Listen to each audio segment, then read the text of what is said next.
Hello, and welcome to Dreamtime History. Picture a single moment stitched in wool and linen, frozen in time on a tapestry nearly 1,000 years old. A king falls on a hill called Senlac, and with his death, England itself is forever changed. An arrow through the eye. This is how the story goes. But what if this most famous death in English history, the arrow that decided the Battle of Hastings, never happened quite the way we imagine? What if our most trusted evidence tells a different story when examined closely? Tonight we journey to 1066, to a ridge above the Sussex countryside where Norman and English armies clashed for 9 brutal hours until dusk. But our real quest runs deeper, to separate legend from truth, to understand how a single uncertain moment became the story a nation needed to tell itself. What really happened on that October day? How did an arrow become the symbol of conquest? And why does the truth refuse to sit still even after nearly 10 centuries? But before we begin our journey, please take a moment to like the video and subscribe. It's a simple and wonderful way to support the channel, and it means a great deal to me. I'm also always curious to know where in the world and at what time you're joining me tonight. So I'd really love to hear from you in the comments. In the quiet hours of a Norman scriptorium, sometime in the decades after 1066, delicate fingers guided needle through linen. Thread by thread, a story took shape in wool and silk, not written in ink or carved in stone, but stitched into being with the patience of prayer. Here, upon this tapestry that would endure for nearly 1,000 years, a king dies. His name is embroidered above him in confident Latin letters. Harold Rex interfectus est. Harold the king is killed. And there, in that crucial panel, a figure reaches toward his face where an arrow seems to pierce his eye, the shaft emerging from behind his head like a terrible punctuation mark. You have seen this image, perhaps many times. It has become one of the most recognizable scenes in all of medieval art, reproduced in countless history books and documentaries. The arrow through the eye of Harold Godwinson, last Anglo-Saxon King of England, struck down on a hill called Senlac in the final desperate hours of the Battle of Hastings. It is a moment that seems to crystallize an entire turning point in history, the end of one world, the beginning of another, captured in a single decisive wound. But what if this famous death, this arrow that supposedly changed England forever, never happened quite the way the tapestry suggests? What if our most treasured evidence, this masterwork of medieval storytelling, tells us more about what people needed to believe than about what actually occurred on that October afternoon in 1066. The hill where it happened still rises from the Sussex countryside, its slopes now gentled by centuries of cultivation and weather. Senlac, the lake of blood as later chroniclers would name it, has been ploughed and planted, built upon and landscaped, its contours softened by time. Battle Abbey sits where the high altar was placed, tradition tells us, on the very spot where Harold fell. Pilgrims and tourists walk paths that may or may not follow the ancient ridgeline where English shields lock together in their final fatal wall. This landscape is what historians call a palimpsest, a surface written upon, then scraped clean and written upon again, layer after layer of meaning accumulating over the centuries. The field itself remembers nothing with certainty. Archaeological evidence remains frustratingly sparse. No great hoard of weapons marks the killing ground. No convenient mass grave yields up its secrets under careful excavation. The earth keeps its own counsel, offering only fragments, a few corroded arrowheads, scattered coins, the foundations of buildings razed long after the battle's echoes faded. And so we are left with the stitched record, this tapestry that historians believe was commissioned within a generation of the conquest, created by hands that may have known survivors, that may have heard the stories while they were still fresh with grief and triumph. The Bayeux Tapestry, though it was likely never at Bayeux when first completed, remains our most vivid window into that distant October day. Yet even here, certainty dissolves under patient examination. Look closely at that famous death scene, and ambiguities multiply like shadows at dusk. 2 figures dominate the panel where Harold supposedly dies. One reaches toward his eye, the other falls beneath the hooves and weapons of Norman cavalry. The caption floats above them both, offering no clear indication of which figure it describes. Harold the king is killed, but which Harold? The wounded one or the fallen one? Or perhaps both, representing the same death told twice, in the way that medieval artists sometimes depicted sequential moments within a single frame. Even the arrow itself refuses to stay still under scrutiny. Restoration work over the centuries has altered and re-altered the tapestry's details. Threads have been replaced, scenes re-embroidered, interpretations layered upon interpretations like varnish on an old painting. What we see today may not be precisely what the original Norman needleworkers created. The arrow that pierces Harold's eye may be a Victorian addition, stitched by restorers who believed they were merely reinforcing what had always been there, but who may have been unconsciously fulfilling what the story demanded. This is how history arrives to us, not as pure fact preserved in amber, but as memory filtered through the needs and assumptions of successive generations. Each age retells the stories it inherits, emphasizing certain details, downplaying others, sometimes adding elements that feel true even if they cannot be proven. The arrow in the eye became essential to the story of Hastings because it provided what narrative requires: a moment of decisive clarity, a visible symbol of defeat, a wound that matches the magnitude of the change it represents. Why an arrow through the eye specifically? Perhaps because blindness carried particular symbolic weight in medieval culture, the notion of divine judgment rendered visible, punishment fitting the crime of a usurper king who could not see the rightness of his rival's claim. Or perhaps because such a wound, if it truly occurred, would have been instantly recognizable to anyone who witnessed it, a detail so striking that it would naturally find its way into the earliest accounts of the battle. But the earliest accounts, as we shall discover, often tell a different story entirely. Some speak of Harold dying in melee, hacked down by multiple Norman knights in the gathering dusk. Others describe a death so brutal that William's men could scarcely identify the body afterward. The arrow, when it appears at all in these early sources, is often just one detail among many, not yet the defining image it would become. Here, then, is the unblinking question that draws us back to Senlac Hill again and again. Not simply what happened on that October afternoon, but how a moment of historical uncertainty became transformed into one of history's most confident assertions. How does a maybe become a certainty? How does a stitched guess become accepted fact? And what does this transformation tell us about the needs that drive historical memory, the human requirement for clear endings, decisive moments, and wounds that explain the world? Tonight, we return to 1066 not as detectives seeking to solve a cold case, but as archaeologists of memory itself, tracing how a legend grew from the soil of a Sussex hillside and spread across the centuries until it became more real than reality, more true than truth. The arrow that may or may not have pierced Harold's eye has certainly pierced something deeper. Our understanding of how the past becomes the past, how history becomes history, how a needle and thread can shape a nation's memory of itself.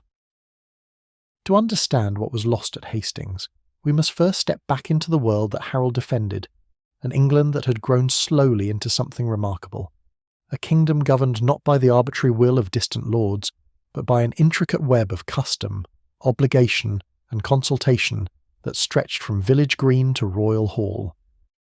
This was Anglo-Saxon England at its most mature, a realm of 800 years' slow growth, where power flowed through channels as deep and reliable as the old Roman roads that still carried travellers from shire to shire. Imagine yourself walking the lanes of this older England in the decades before the conquest, when the kingdom had settled into rhythms that seemed as permanent as the changing seasons. The landscape itself was organised around principles that would have been instantly recognisable to any free man or woman of the realm. England was divided into shires, the word itself simply meaning a division, a share of the whole. Each shire was further broken down into hundreds, districts small enough that a man could walk across one in a day, containing perhaps 10 to 20 villages where people knew each other's faces, each other's business, each other's obligations. At the heart of this system lay a concept that would seem almost impossibly quaint to later ages: the hide. Not a unit of land exactly, but rather an assessment of what that land should contribute to the common good. A hide was theoretically enough land to support one family for a year, though in practice fertile soil in Kent might achieve this in 30 acres, while the thin earth of the Yorkshire Dales might require 3 times as much. The beauty of the system lay not in its precision, but in its flexibility. Local knowledge shaped local assessments. Men who had ploughed the same fields for generations understood what those fields could bear. When the king needed revenue, the call went out through this carefully calibrated network. The royal court would announce the geld, the tax, expressed in pence per hide. The shire reeves would carry the word to the 100 courts, where local worthies would gather beneath ancient oak trees or in weathered halls to work out who owed what. These were not faceless bureaucrats imposing distant authority, but neighbours assessing neighbours, men whose children played together and whose families had shared the same soil for generations. You might find yourself present at one of these 100 courts, held perhaps on the same hill where your grandfather's grandfather had once stood to hear similar judgments. The language of authority here was not Latin proclamation or Norman French command, but the familiar cadences of Old English, spoken by voices you had known since childhood. The shire reeve, literally the king's servant, but in practice often a local man of standing, would read out the royal requirements. Then began the patient work of assessment and appeal, as each township's representatives explained their particular circumstances, their good years and lean ones, their special burdens and their reasonable claims. This was participatory government of a kind that would not be seen again in England for centuries after the conquest. Royal authority was real but mediated, flowing through networks of obligation and consultation, rather than imposed by force. The king ruled certainly, but he ruled through agreement, through the consent of men who had their own ancient rights and their own local knowledge. Earl and thane, reeve and 100 man, each had his place in a hierarchy that felt more like a conversation than a command structure. Consider how disputes were settled in this older England, for it reveals much about the assumptions that underpinned the entire system. When conflicts arose, over land boundaries, over debts, over matters of honour, the parties would come before the 100 court, or, for weightier matters, the shire court. Here, under the open sky or in some timber hall thick with the smoke of braziers, the case would be heard not by a professional judge applying abstract law, but by a jury of neighbours applying community wisdom. Truth was discovered through testimony, through oath-taking, through the calling of witnesses who had seen the deed or heard the promise in question. The king's authority reached into these proceedings certainly, but it came wrapped in custom and consultation. Royal law existed, proclaimed in the elaborate codes that stretched back to the earliest Christian kings, but it worked alongside local practice, local knowledge, local consent. A royal reeve might oversee the proceedings, but the judgment came from men who understood the particular circumstances, who knew the families involved, who would have to live with the consequences of their decisions. Even the great earls who governed the largest regions, men like Harold Godwinson himself, held their power through this same intricate balance of royal appointment and local acceptance. An earl ruled his earldom not as a feudal lord commanding vassals, but as the king's representative working through the same networks of shire and 100, the same assemblies of free men, the same careful negotiations between central authority and local custom. His power was real, but it was accountable power, exercised through institutions that gave even humble farmers a voice in their own governance. This was the England that gathered on Senlac Hill to face the Norman invasion, not a realm of peasants bowing before absolute monarchy, but a kingdom of free men accustomed to having their voices heard, their customs respected, their agreements honoured. When Harold called out the Third, he summoned not subjects but citizens, men who fought not merely for their king but for a way of life they had helped to shape and maintain through generations of patient participation. The system had its flaws, certainly. Royal authority could seem weak when decisive action was needed. The endless consultations and negotiations that made the system feel democratic to its participants could also make it slow to respond to crisis. But it had endured for centuries, adapting and evolving, creating a form of governance that balanced the needs of central authority with the rights of local communities in ways that would have impressed the philosophers of ancient Athens or Rome. All of this, the patient negotiations of the 100 courts, the careful assessments of the Hyde system, the intricate web of obligation and consultation that bound king and commoner together, all of this would die on that October afternoon at Hastings. The Norman way of governance was simpler, more efficient, more centralised. It was also more absolute, brooking less discussion, requiring less consent. The conquest that began with an arrow, real or imagined, would end by replacing this ancient conversation with something closer to a monologue, spoken in a foreign tongue by men who had never learned to listen. On the 5th day of January in the year 1066, Edward the Confessor drew his final breath in the royal palace at Westminster, He had ruled England for nearly 24 years, a reign marked more by piety than by passion, more by building than by battle.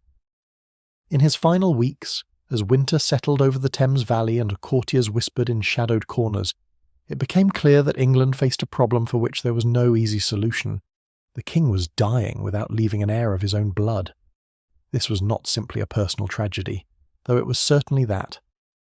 Edward's childless marriage to Edith Godwinson had been one of those delicate political arrangements that seemed wise at the time, a union that bound the royal house to the most powerful noble family in the realm. But now, as the king lay dying in his great hall at Westminster, surrounded by the elaborate stone walls he had built to echo Norman fashions, the absence of children had become a constitutional crisis that would reshape the history of England. In our modern world, we're accustomed to rules of succession spelled out in legal documents, codified in constitutional law, enforced by established institutions. But in Anglo-Saxon England, the transfer of royal power operated according to principles that were partly written, partly customary, and entirely dependent on the consent of those who mattered. The throne was not simply inherited like a family farm or a merchant's tools. It was conferred, granted, accepted through a complex dance of legitimacy that required both the right bloodline and the right support. The institution that would wrestle with Edward's legacy was called the Witan, the council of wise men who served as both advisors to the living king and kingmakers after his death. These were not elected representatives in any modern sense, but rather the great men of the realm, earls and bishops, abbots and royal officials, men whose authority derived from their control of land, their command of followers, their mastery of the intricate networks of obligation that held the kingdom together. When they gathered in the days after Edward's death, meeting perhaps in the very hall where his body lay in state, they carried with them the weight of tradition and the burden of choice. For the Witan faced not a simple succession, but a puzzle with multiple solutions, each carrying its own legitimacy, each backed by its own logic. There was Harold Godwinson, Earl of Wessex, brother to the Queen, the man who had effectively governed England during Edward's final years as the king grew increasingly absorbed in religious contemplation. Harold's claim rested not on blood but on proximity to power, on his demonstrated capacity to rule, on his acceptance by the English nobility who had worked with him and trusted him through years of competent administration. But blood mattered too, even distant blood. Across the North Sea, Harald Hardrada of Norway could point to agreements made decades earlier between his predecessor and English kings, treaties that gave Norwegian rulers a theoretical claim to the English throne.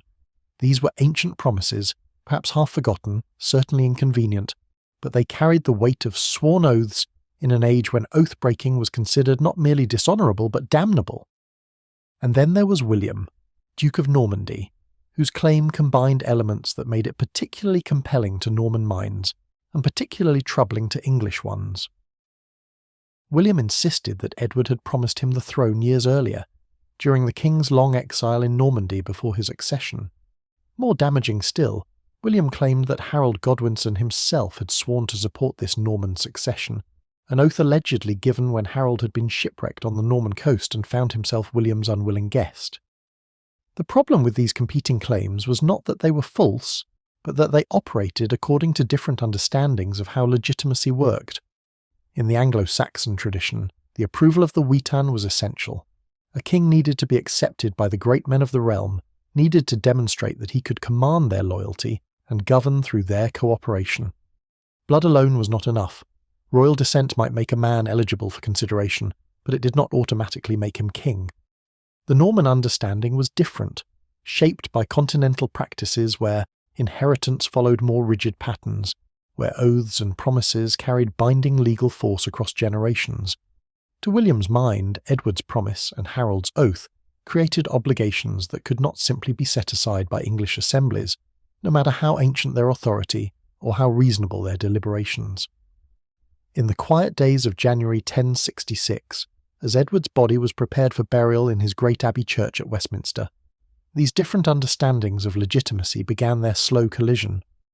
The Witan moved with the measured deliberation that had characterized English governance for centuries. They considered the available candidates, weighed their merits, assessed their support. The choice they made to elevate Harold Godwinson to the throne followed established precedent and reflected practical wisdom.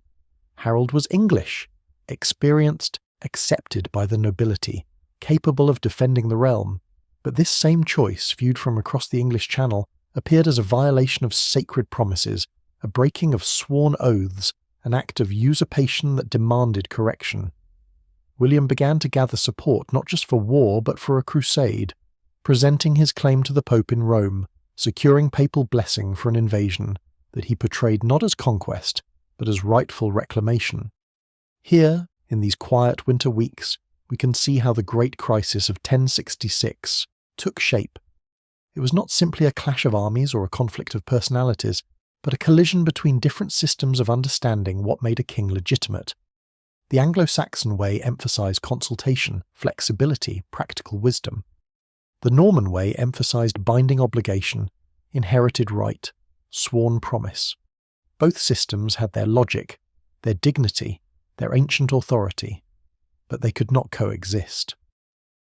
As Harold Godwinson stood in Westminster Abbey on January 6th and felt the weight of the crown upon his brow, as he heard the acclamation of the assembled nobles and felt the chrism oil still wet upon his forehead, he may have believed that the matter was settled according to English law and English custom.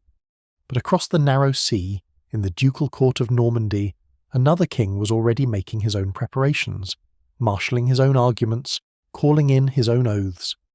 The problem of Edward's childless death was about to become the tragedy of Harold's brief reign. Across the narrow waters that separated England from the continent, in the ducal halls of Rouen and the busy ports of the Norman coast, William the Bastard, as his enemies still called him, was transforming his righteous anger into something far more dangerous, a methodical engine of conquest that would reshape the political landscape of northern Europe. This was not the spontaneous fury of a slighted prince, but the patient accumulation of resources, alliances, and moral authority that would make invasion not merely possible, but inevitable.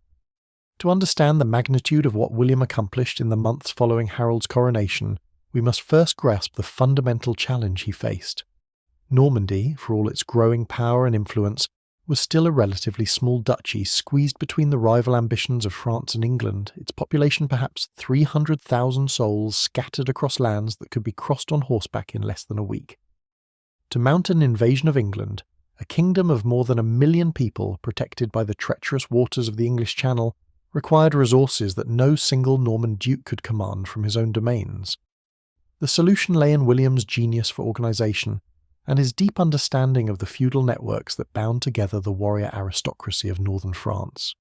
This was not conquest by conscription, but conquest by coalition, the careful assembly of a volunteer army drawn from across the known world, united not by shared nationality, but by shared opportunity and shared conviction that their cause was just.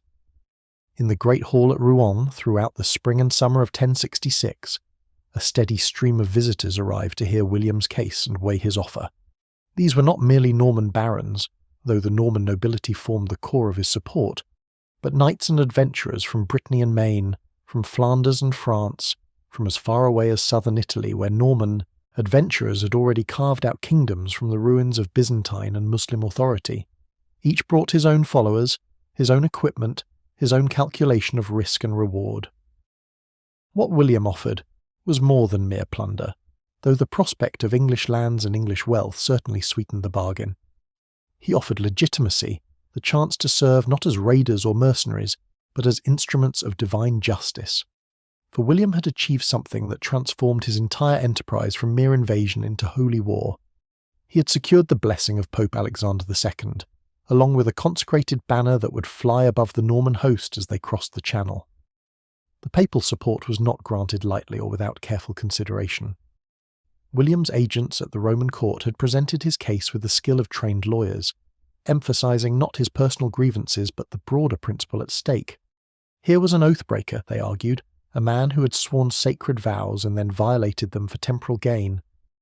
Harold Godwinson had not merely usurped a throne, he had committed perjury in the sight of God, breaking promises made on holy relics before witnesses whose honour was beyond question.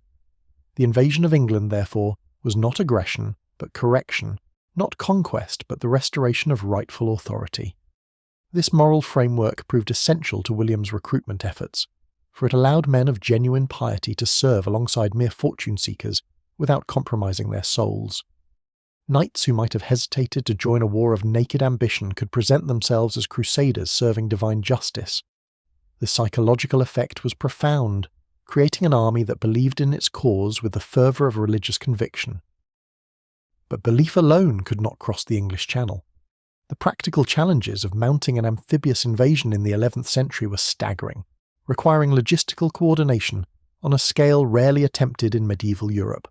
Ships had to be built or commandeered from every port along the Norman coast. The duchy's forests rang with the sound of axes as entire groves of oak were felled to provide timber for hulls and planking. Ropes had to be twisted, sails woven, anchors forged in quantities that strained the productive capacity of every Norman town. The ships themselves represented a remarkable compromise between competing demands. They had to be large enough to carry horses, for Norman tactical superiority depended entirely on heavy cavalry, yet shallow enough to beach on the English coast, where proper harbours might be defended or unavailable. They had to be sturdy enough to survive channel storms, yet simple enough to be built quickly by craftsmen working to impossible deadlines. The result was a fleet of perhaps 700 vessels, ranging from converted fishing boats to purpose-built horse transports, assembled in the harbours of Dives-sur-Mer and Saint-Valery-sur-Somme. Provisioning this host required even more intricate planning. An army of perhaps 7,000 men, along with 2,000 horses, would consume enormous quantities of food and fodder every day they remained assembled. Grain had to be purchased or requisitioned from across Normandy and beyond. Barrels of ale and wine had to be prepared for the crossing, along with preserved meat and hard bread that could survive the damp conditions aboard ship. Fodder for the horses presented particular challenges, as hay and oats took up precious cargo space while remaining essential for maintaining the cavalry that would decide the campaign. The human element proved equally complex. This polyglot army spoke half a dozen languages and followed different customs of warfare, different codes of honour, different expectations about leadership and loyalty. William's achievement lay not merely in gathering these men, but in forging them into something resembling a unified force. Through the summer months, as the invasion fleet took shape in the Norman ports, he conducted what amounted to an extended military conference, working out chains of command, establishing protocols for coordination, negotiating the delicate questions of precedence and authority that could make or break a medieval army. Perhaps most remarkably, William managed to maintain this enormous force through weeks of frustrating delay, as contrary winds trapped the invasion fleet in harbour, while supplies dwindled and tempers frayed.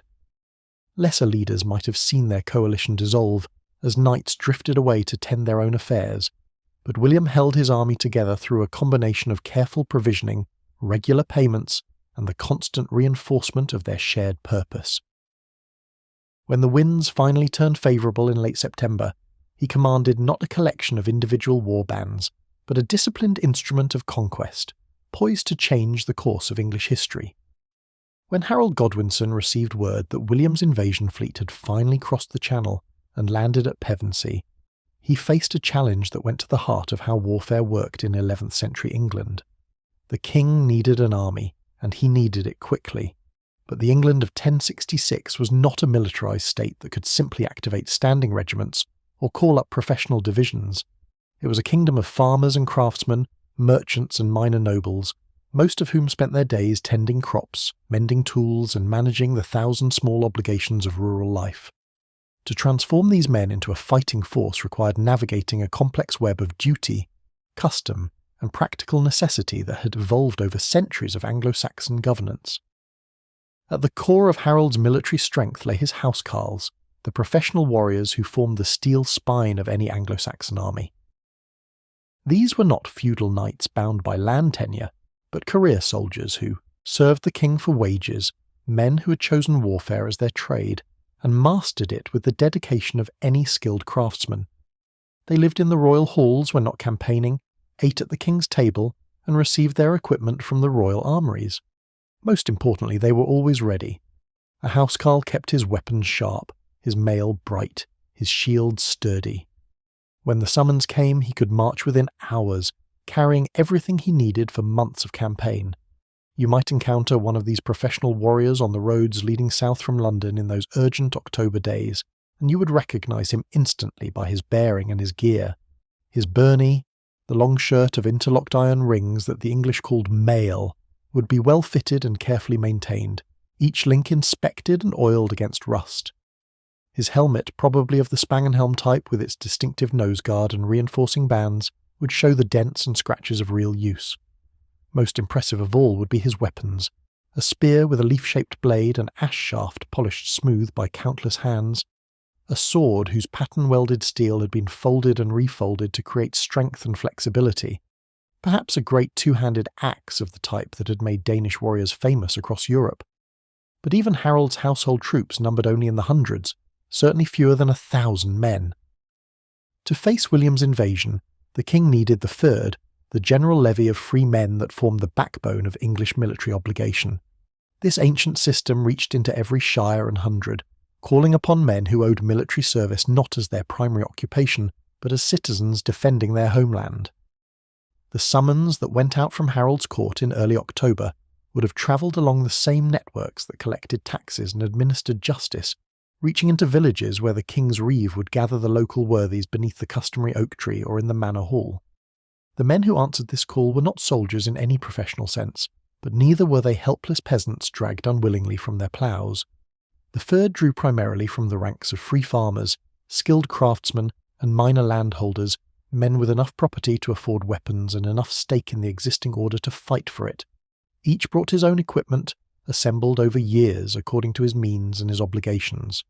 A prosperous farmer might arrive with a full mail shirt, iron helmet, and well-balanced sword passed down from his father. A village blacksmith might wear a leather jerkin reinforced with iron scales, carrying the spear he had forged himself and the shield he had painted with his own devices. But it was precisely this personal nature of Anglo-Saxon military service that created both the strength and the weakness of Harold's position. These were men defending their own homes, their own families, their own way of life. They would fight with the desperate courage that comes from having everything to lose. Yet they were also men with harvest to gather, animals to tend, workshops to maintain.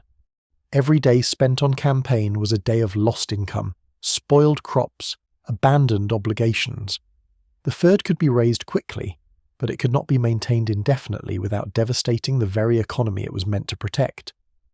Consider the practical challenges facing a farmer from the Midlands who received Harold's summons in early October. The harvest season was not yet complete. Grain still stood in some fields, waiting for dry weather that might not come again before winter.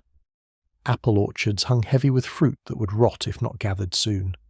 Livestock needed to be brought in from summer pastures and prepared for the lean months ahead. To leave all this for military service was to risk not just personal hardship, but genuine hunger for his family through the coming winter. Yet leave they did, in numbers that impressed even Norman chroniclers, who had every reason to minimise English strength. They came on foot mostly, for horses were expensive, and the English way of war relied on dense infantry formations rather than mounted charges. They carried their food in leather bags, their ale in wooden bottles, their few spare clothes rolled in woolen cloaks that would serve as blankets when the October nights grew cold. Many brought tools as well as weapons, axes that could cut firewood as easily as enemy shields, knives that could dress a wound or prepare a meal, hammers and chisels that spoke of civilian trades temporarily set aside. The march south was harder than most had expected. These were not professional soldiers accustomed to covering 20 miles a day with full equipment. They were craftsmen and farmers whose normal walking was from village to field, whose hardest physical labour came in seasonal bursts rather than sustained effort. By the time they reached London, many were already footsore and weary. When Harold pressed on toward the Sussex coast without allowing adequate rest, he was asking men who had already sacrificed their harvest season to sacrifice their bodies as well. This, then, was the army that would face William's professional coalition on Senlac Hill, not the disciplined legions of later military states, but a collection of free men bound together by loyalty to their king and love of their homeland, carrying weapons they had inherited or purchased, wearing armour they had saved for or crafted themselves, sustained by food they had brought from their own larders. They were magnificent in their courage and dedication, but they were also tired, worried about their families, and increasingly conscious that every day away from home made their personal situations more desperate. It was an army that could fight superbly for one day, but could not afford to fight for many days. On this limitation, as much as on the flight of any arrow, the fate of Anglo-Saxon England would ultimately turn. Before we can understand what happened on that autumn ridge in Sussex, we must first travel north to Yorkshire, to another battlefield where Harold Godwinson won the victory that may have cost him his kingdom. On the 25th day of September, in the year 1066, beneath a clear sky that promised the last warm weather before winter's descent, two armies met at Stamford Bridge in a clash that would be remembered as one of the most complete victories in English military history. Yet victories, as Harold was about to learn, can be more expensive than defeats, and the price paid on that bright September morning would cast its shadow over everything that followed. The battle itself was decisive in ways that medieval engagements rarely managed to be. Harald Hardrada, the giant king of Norway whose name meant hard ruler, lay dead among his fallen warriors. Tostig Godwinson, Harold's own brother who had allied himself with the Norwegian invasion, breathed his last on English soil. His long exile and bitter rebellion finally ended. The cream of Scandinavian warriordom, men who had fought from the Baltic to the Black Sea, who had served as the Emperor's guard in Constantinople, who had raided and conquered across half the known world, lay scattered across the meadows beside the River Derwent like hay after a violent storm. But examine the aftermath of this triumph more closely, and the true cost begins to emerge from the chronicles that celebrate Harold's generalship and the courage of his men. Medieval battles, even decisive ones, rarely ended with the clean finality that later ages would imagine. The killing did not stop when the enemy kings fell, but continued in ragged pursuit as mounted English warriors hunted down fleeing Norwegians across miles of unfamiliar countryside. Men who had fought with disciplined courage in the morning found themselves engaged in desperate running battles through the afternoon, chasing scattered groups of invaders who turned at bay wherever the ground favoured defence. The Norwegian survivors, and there were more than legend suggests, retreated toward their ships at Rickhall, 24 miles down the river from the battlefield. This was no orderly withdrawal, but a desperate flight that left wounded men behind at every stand of trees, every ford, every hill where exhaustion forced them to turn and fight again. The English pursuit was equally desperate, driven by the knowledge that any Norwegians who reached their ships might escape to return with reinforcements the following season. By the time the chase ended at sunset, Harold's army had scattered across half of Yorkshire. Groups of hunters and hunted engaged in a dozen minor actions that cost lives and strength with each clash. The human price of this thoroughness was severe.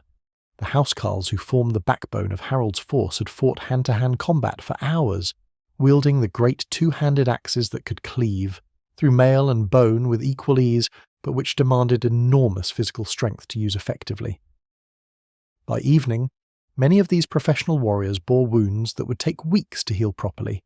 Gashed arms, cracked ribs, deep cuts that had been hastily bound with strips of cloth torn from the fallen, but which would need careful tending to avoid festering in the days ahead. The Fyrd, the militia farmers and craftsmen who had answered Harold's summons, faced challenges that went beyond mere exhaustion. These were not professional soldiers accustomed to the aftermath of battle, but ordinary men who had witnessed scenes of violence that would haunt their sleep for years to come. Some had killed for the first time in their lives, discovering in themselves capacities for brutality they had never suspected. Others had seen friends and neighbours cut down beside them, familiar faces transformed in an instant from living companionship to lifeless meat. The psychological toll was perhaps more debilitating than the physical wounds, leaving men emotionally drained and spiritually shaken even in the midst of victory.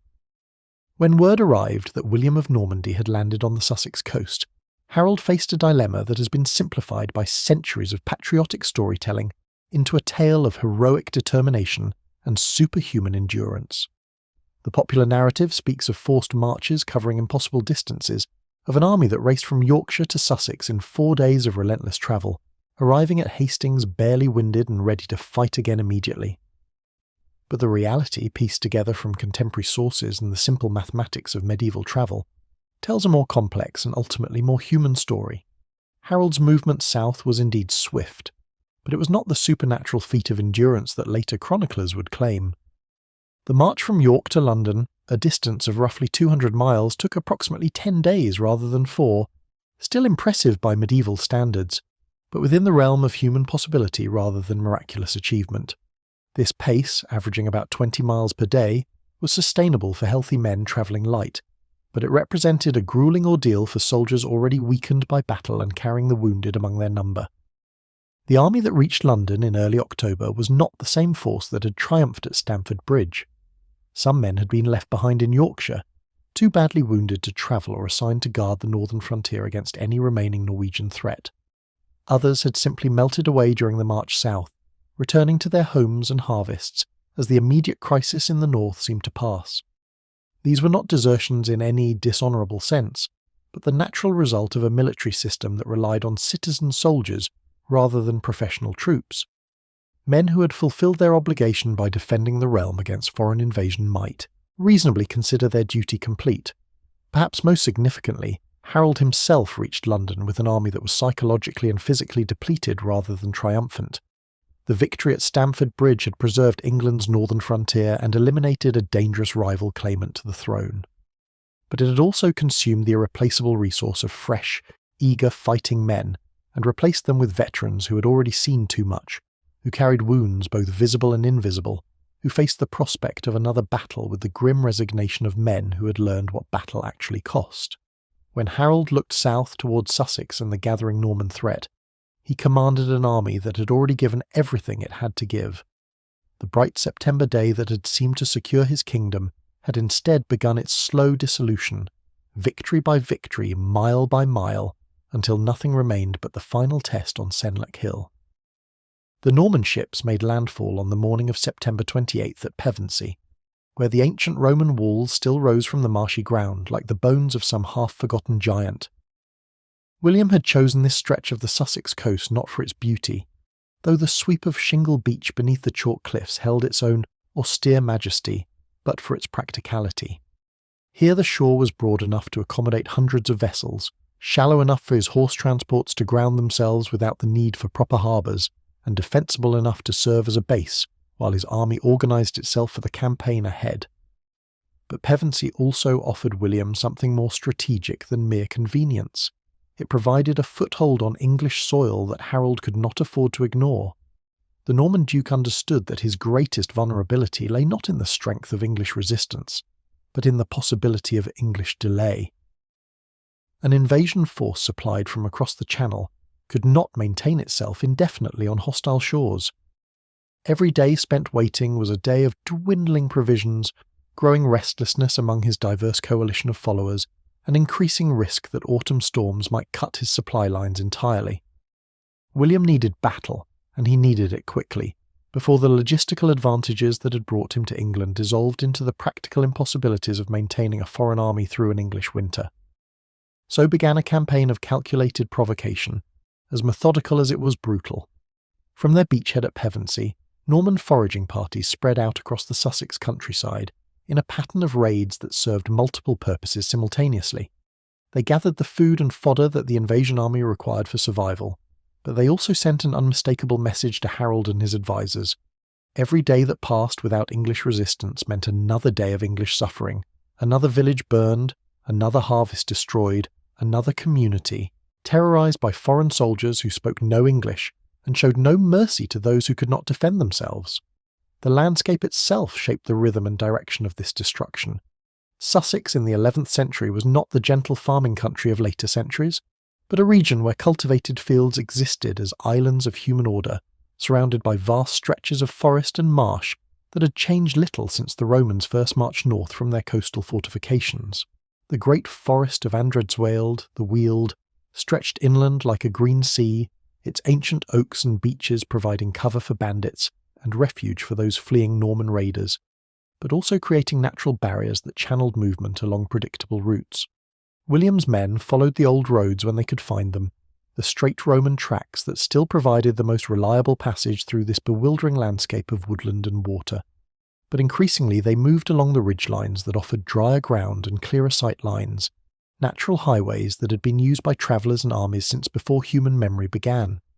It was geography, as much as strategy, that drew the Norman advance along the ridge that would come to be called Senlac, the hill that rose from the surrounding forest like a natural fortress commanding the approaches from north and south. Harold's response to these provocations was shaped by the same geographical realities that constrained Norman movement. When word of the landing reached him in London, he faced a choice between competing urgencies, each carrying its own risks and its own potential for disaster. He could wait, gathering strength, calling in reinforcements from the northern shires, allowing his army to recover fully from the exertions of the Stamford Bridge campaign. But every day of such delay meant another day of Norman raids, another community destroyed, another group of English subjects who might reasonably ask why their king had abandoned them to foreign depredation. The march south from London took Harold's army along the ancient road that had carried Roman legions, Saxon warbands, and Viking raiders before them. This was the Watling Street in its southern reaches, a route that threaded through the chalk downs and river valleys of southern England like a spinal cord connecting the capital to the Channel coast. But as the army moved deeper into Sussex, they entered that borderland where civilization thinned and the great forest began to assert its dominance over human ambition. Here the landscape itself began to dictate tactical possibilities. The Weald was not an environment where large armies could maneuver freely or where cavalry could operate effectively. Its dense woods and boggy valleys offered countless opportunities for ambush, but few for the kind of decisive engagement that might end a campaign with a single stroke. If Harold was to bring his enemy to battle, he needed ground that favoured his own strengths while limiting Norman advantages, high ground for defence, open ground for his shield wall to deploy, but also ground that prevented easy escape if the battle turned against him. The ridge that Harold chose, the hill that the Normans would call the site of Hastings, though it was some miles inland from that coastal town, represented a near-perfect compromise between these competing demands. Rising from the forest like an island from the sea, it commanded the roads leading north toward London while anchoring its flanks on ground too broken for cavalry charges. The slope was steep enough to tire attacking infantry, gentle enough to allow defenders to maintain their footing. Most crucially, the ridge abutted the forest edge, offering Harold's men the psychological comfort of secure flanks, while ensuring that any Norman retreat would have to be conducted across open ground under English observation. Yet the same geographical features that made the ridge attractive to Harold also created the conditions for the kind of prolonged grinding battle that would favour the side with greater endurance and deeper reserves. There would be no opportunity for clever manoeuvre here, no chance for either army to outflank the other through superior mobility. This would be a head-on collision between two military systems, fought out on a narrow front where individual courage and collective discipline would matter more than strategic brilliance. The landscape that drew both armies to this confrontation had also ensured that only one would leave it intact. As October 13th drew toward its close and both armies settled into their positions for the night, the Sussex countryside lay quiet under a canopy of stars, its ancient forests keeping their eternal watch over the ridge where England's fate would be decided. The ground itself seemed to hold its breath, waiting for the dawn that would transform this peaceful hill into the most famous battlefield in English history. Dawn comes slowly on October 14th, 1066, seeping through the Sussex mist like pale wine through linen, revealing the ridge that will be remembered forever after as the place where England changed hands. You stand with Harold's army in the grey half-light, feeling the damp earth solid beneath your feet, watching as the landscape resolves itself from shadow into recognisable forms, the dark line of forest at your back, the gentle slope falling away toward the valley where Norman campfires still glow like fallen stars. Around you, the English line is taking shape with the patient deliberation of men who understand that their lives will depend on getting the formation exactly right. The shield wall is not built. It grows, organically, as each man finds his place beside his neighbours and locks his shield against theirs until a continuous barrier of lime wood and iron stretches across the width of the ridge. You can hear the soft sounds of this assembly, the scrape of shield rim against shield rim, the whispered consultations as men adjust their spacing, the gentle clatter as spear shafts are planted and tested for balance. There is an almost ritual quality to these preparations, movements refined through generations of practice, each gesture carrying the weight of ancestral knowledge about how free men should stand together when their homeland is threatened. Your own shield, cut from seasoned lime wood and faced with leather, bears the painted device that marks you as belonging to this place, this community, this moment in history. The grip, worn smooth by your father's hand before yours, fits your palm with the familiarity of a tool perfectly matched to its user. The weight, perhaps 8 pounds of wood and metal, will seem light now in the cool morning air, but you know that by afternoon's end it will feel like lead, your arm aching with the strain of holding it steady against whatever the Normans might bring against your section of the line. The mathematics of the shield wall are as elegant as they are simple. Each man occupies roughly 3 feet of frontage, close enough that his shield overlaps those of his neighbours, creating a continuous barrier that no individual warrior can hope to penetrate. Behind the front rank, a second line of spearmen waits, their long ash shafts angled forward to strike over the shoulders of those in front. Behind them, more ranks extend up the gentle slope, each adding depth and weight to the formation, each providing reserves to fill gaps when the front rank begins to thin from wounds and exhaustion. This is warfare reduced to its most fundamental principles: mass, cohesion, and endurance. The shield wall cannot maneuver quickly or pursue a beaten enemy. It cannot adapt to changing circumstances with the flexibility of smaller units. What it can do is stand, immovable as a cliff face, absorbing charge after charge while its spearmen strike down any enemy foolish enough to come within reach. Its strength lies not in the prowess of individual warriors, though there are heroes enough among Harold's housecarls, but in the collective determination of ordinary men who have chosen to trust their lives to their neighbours' courage. You can see the Norman army now, deploying in the valley below with a precision that speaks of professional discipline and careful planning. They arrange themselves not as a single mass, but in 3 distinct divisions, each with its own internal structure, each designed to bring different capabilities to bear against the English position. In the front ranks, Norman archers string their bows and check their quivers, preparing to begin the battle with volleys aimed at disrupting the English formation before the real fighting begins. Behind the archers, heavy infantry forms in dense blocks, men wearing mail hauberks and carrying spears, swords, and the distinctive kite-shaped shields that mark them as warriors trained in continental warfare. These are not the professional soldiers that form the core of William's army, but neither are they mere militia. Many have fought in the endless petty wars that rack northern France, learning their trade in sieges and skirmishes, where mistakes mean death and competence is rewarded with survival. Most impressive of all, the Norman cavalry takes its position at the rear, hundreds of mounted warriors whose horses stamp and snort in the morning air, eager for movement after a night of confinement. These are the men who have come to England expecting to fight as they have always fought, with the shock impact of heavy horsemen against infantry formations that cannot match their mobility or striking power. Today they will learn that English infantry, properly positioned and properly motivated, presents challenges that continental warfare has not prepared them to meet. The sensory reality of standing in the shield wall as morning brightens into full day is unlike anything in ordinary life.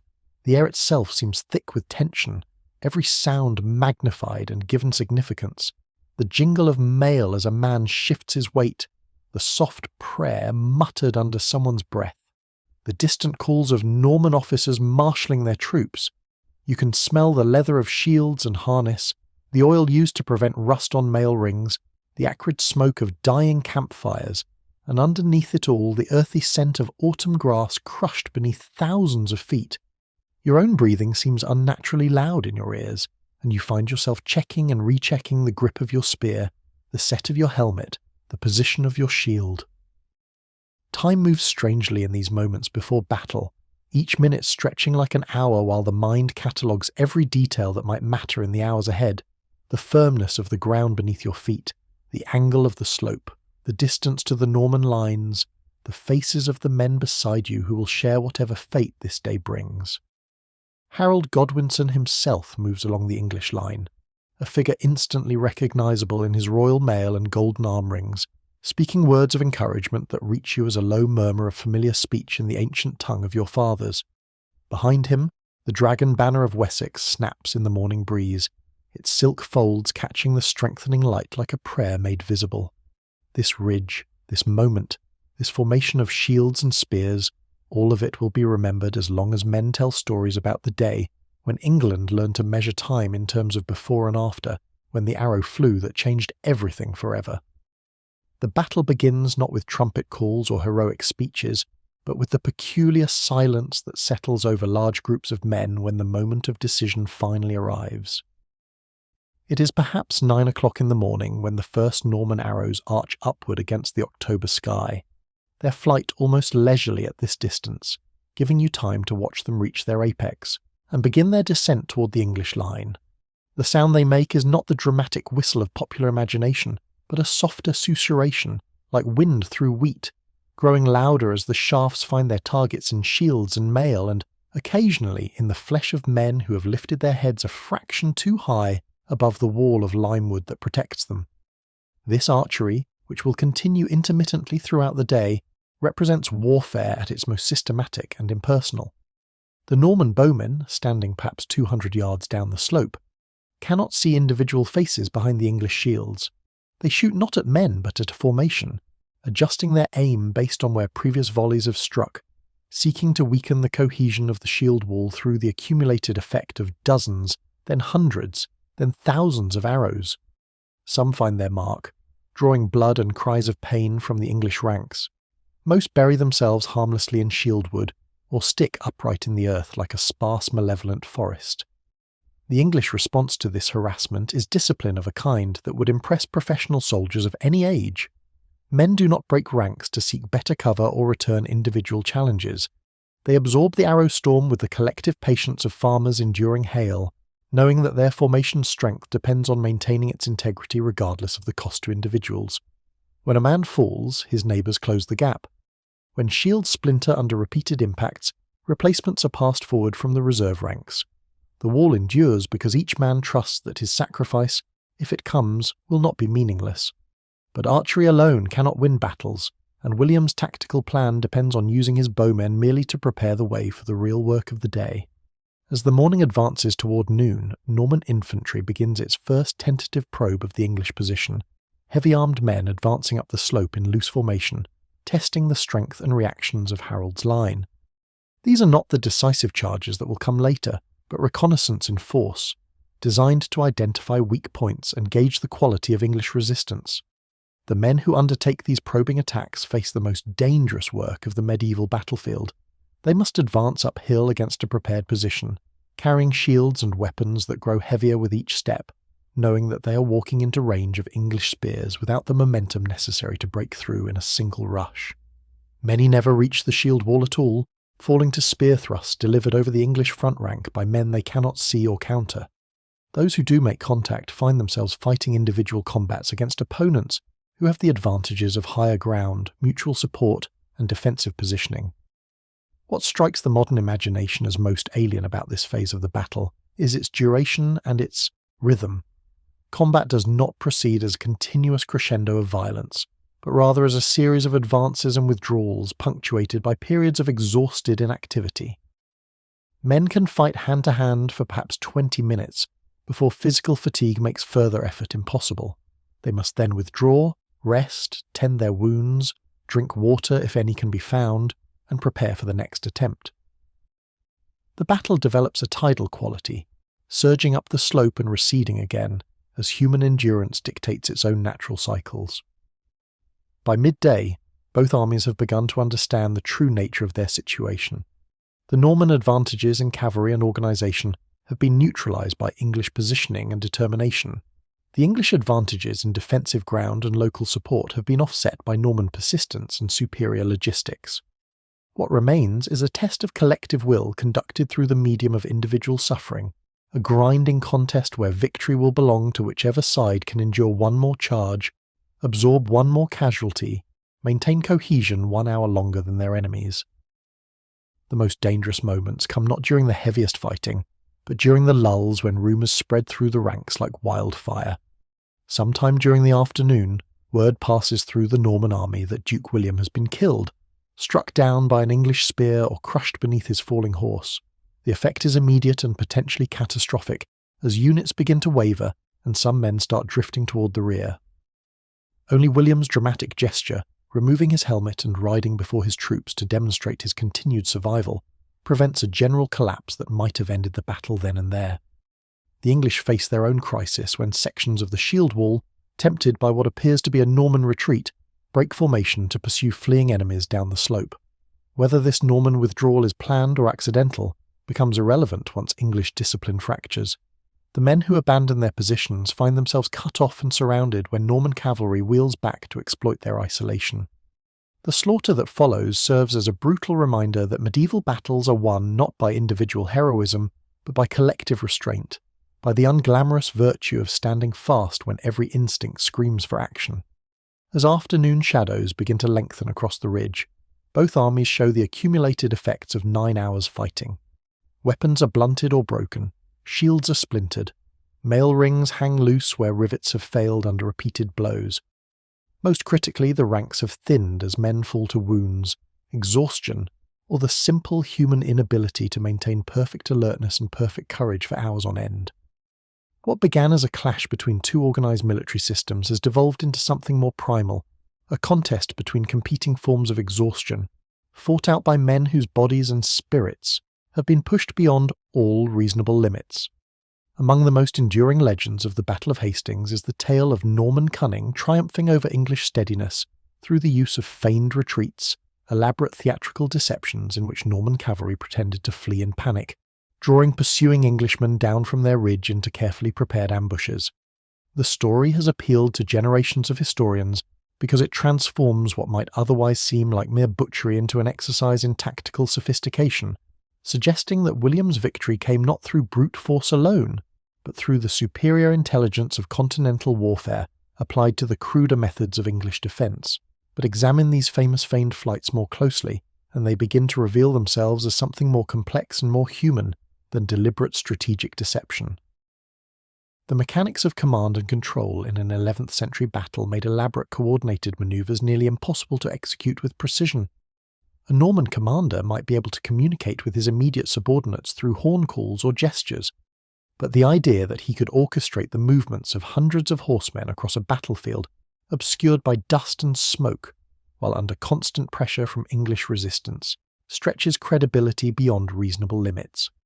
What the chronicles describe as feigned retreat may have begun as something far more straightforward, genuine moments of crisis when sections of the Norman line wavered under English pressure, when men who had spent hours riding uphill into a wall of spears finally reached the limits of their endurance and began to withdraw in something approaching actual panic.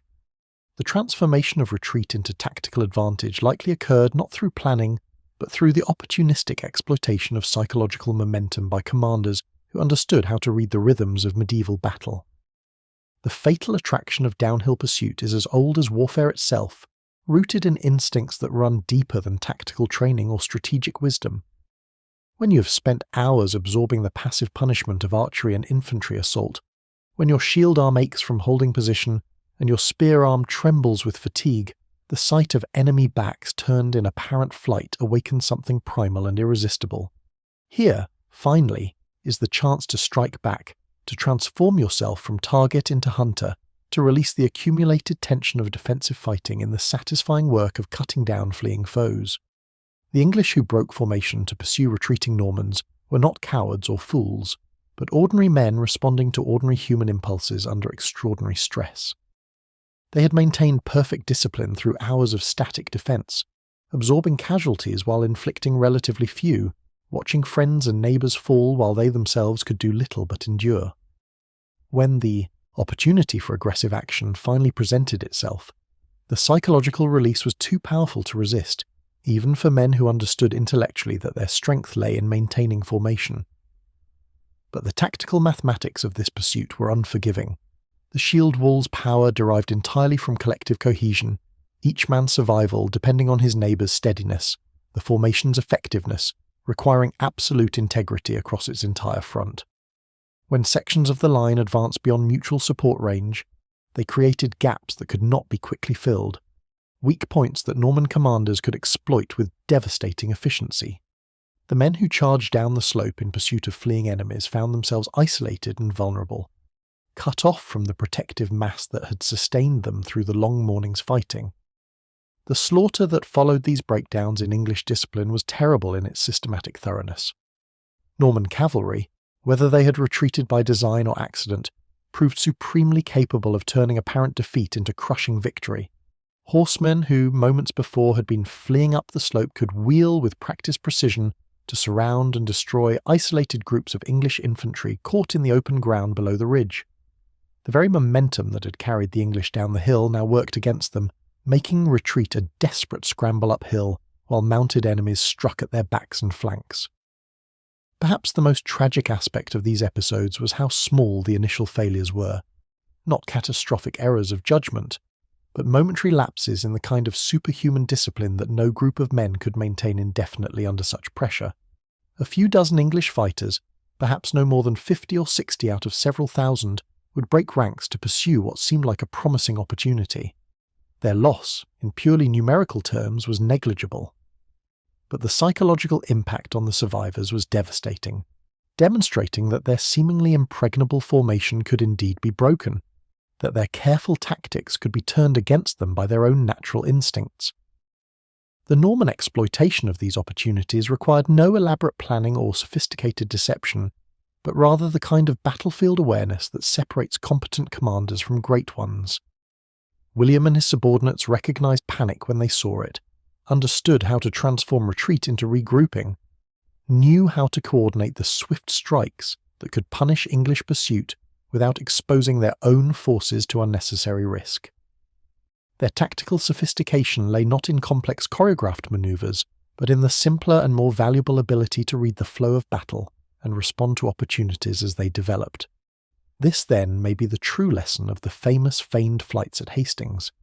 Not that Norman cunning defeated English courage, but that medieval battles were won and lost through the accumulation of small human failures, moments when the ordinary limitations of flesh and spirit proved stronger than tactical wisdom or patriotic duty. The ridge that had seemed so secure in the morning light became, by afternoon's end, a trap for men whose greatest strength, their willingness to fight for each other, had been turned into the instrument of their own destruction. In the quiet corners of medieval chronicles, among the careful Latin phrases that record the great events of 1066, there appears a detail so specific that it seems to anchor the entire Battle of Hastings to a particular patch of English earth, the hoary apple tree. This ancient landmark, mentioned by the chronicler William of Poitiers as standing near the site where Harold Godwinson made his final stand, has exercised a peculiar fascination over historians and antiquarians for nearly 1,000 years, representing both the promise and the frustration of trying to locate the past with precision in a landscape that refuses to remain still. The tree appears in the written record as Malus Belli, the apple tree of battle, described as already old when the Norman and English armies clashed around it on that October afternoon. One can almost see it as William of Poitiers might have, a gnarled specimen heavy with age, its trunk scarred by decades of storms, its branches perhaps already showing the hollow spaces and twisted limbs that mark a tree approaching the end of its natural span. Such landmarks were precious in an age when most people lived and died within a few miles of their birthplace, when the contours of familiar hills and the positions of ancient trees served as the primary means of describing location to those who had never seen a map. But the apple tree that seemed so solid and dependable to 11th century chroniclers has proved as ephemeral as morning mist to later generations of historians. No tree, however venerable, lives forever. Storms topple giants that have stood for centuries. Disease weakens ancient wood until it can no longer support its own weight. Human activity clears old growth to make room for new cultivation. By the time antiquarians began searching the Sussex countryside for traces of the famous battle, the hoary apple tree had long since returned to the earth that had nourished it, leaving nothing but words on parchment to mark where it once stood. The problem of the missing landmark becomes still more complex when we consider how dramatically the landscape itself has changed in the 9 centuries since Harold's death. The England of 1066 was a country where perhaps 90% of the land remained under forest or waste, where even the most densely settled regions contained vast stretches of woodland that have since disappeared entirely. The great forest of Anderida, the Weald, that provided the backdrop for the battle was already beginning to shrink under the pressure of human settlement, but it still stretched for miles in every direction, a green canopy broken only by occasional clearings where farmers had carved small fields from the wilderness. Today's Sussex countryside, with its neat hedgerows and well-drained fields, its network of roads and scattered villages, bears little resemblance to the landscape that Harold and William would have recognised. Centuries of agricultural improvement have levelled hills, filled valleys, redirected streams, and transformed what was once a wild borderland into some of England's most productive farmland. The very ridge where the battle was fought has been altered by generations of ploughing and terracing, its original contours softened or entirely obliterated by the patient work of human hands. This transformation of the physical landscape has been matched by an equally dramatic change in how the battle's location has been remembered and commemorated. The Norman victors, following a tradition as old as warfare itself, marked their triumph by founding a religious house on the spot where their enemies had been defeated. Battle Abbey, constructed on what was claimed to be the precise site of Harold's death, became the official guardian of the battle's memory, its high altar supposedly marking the exact location where the English king had fallen.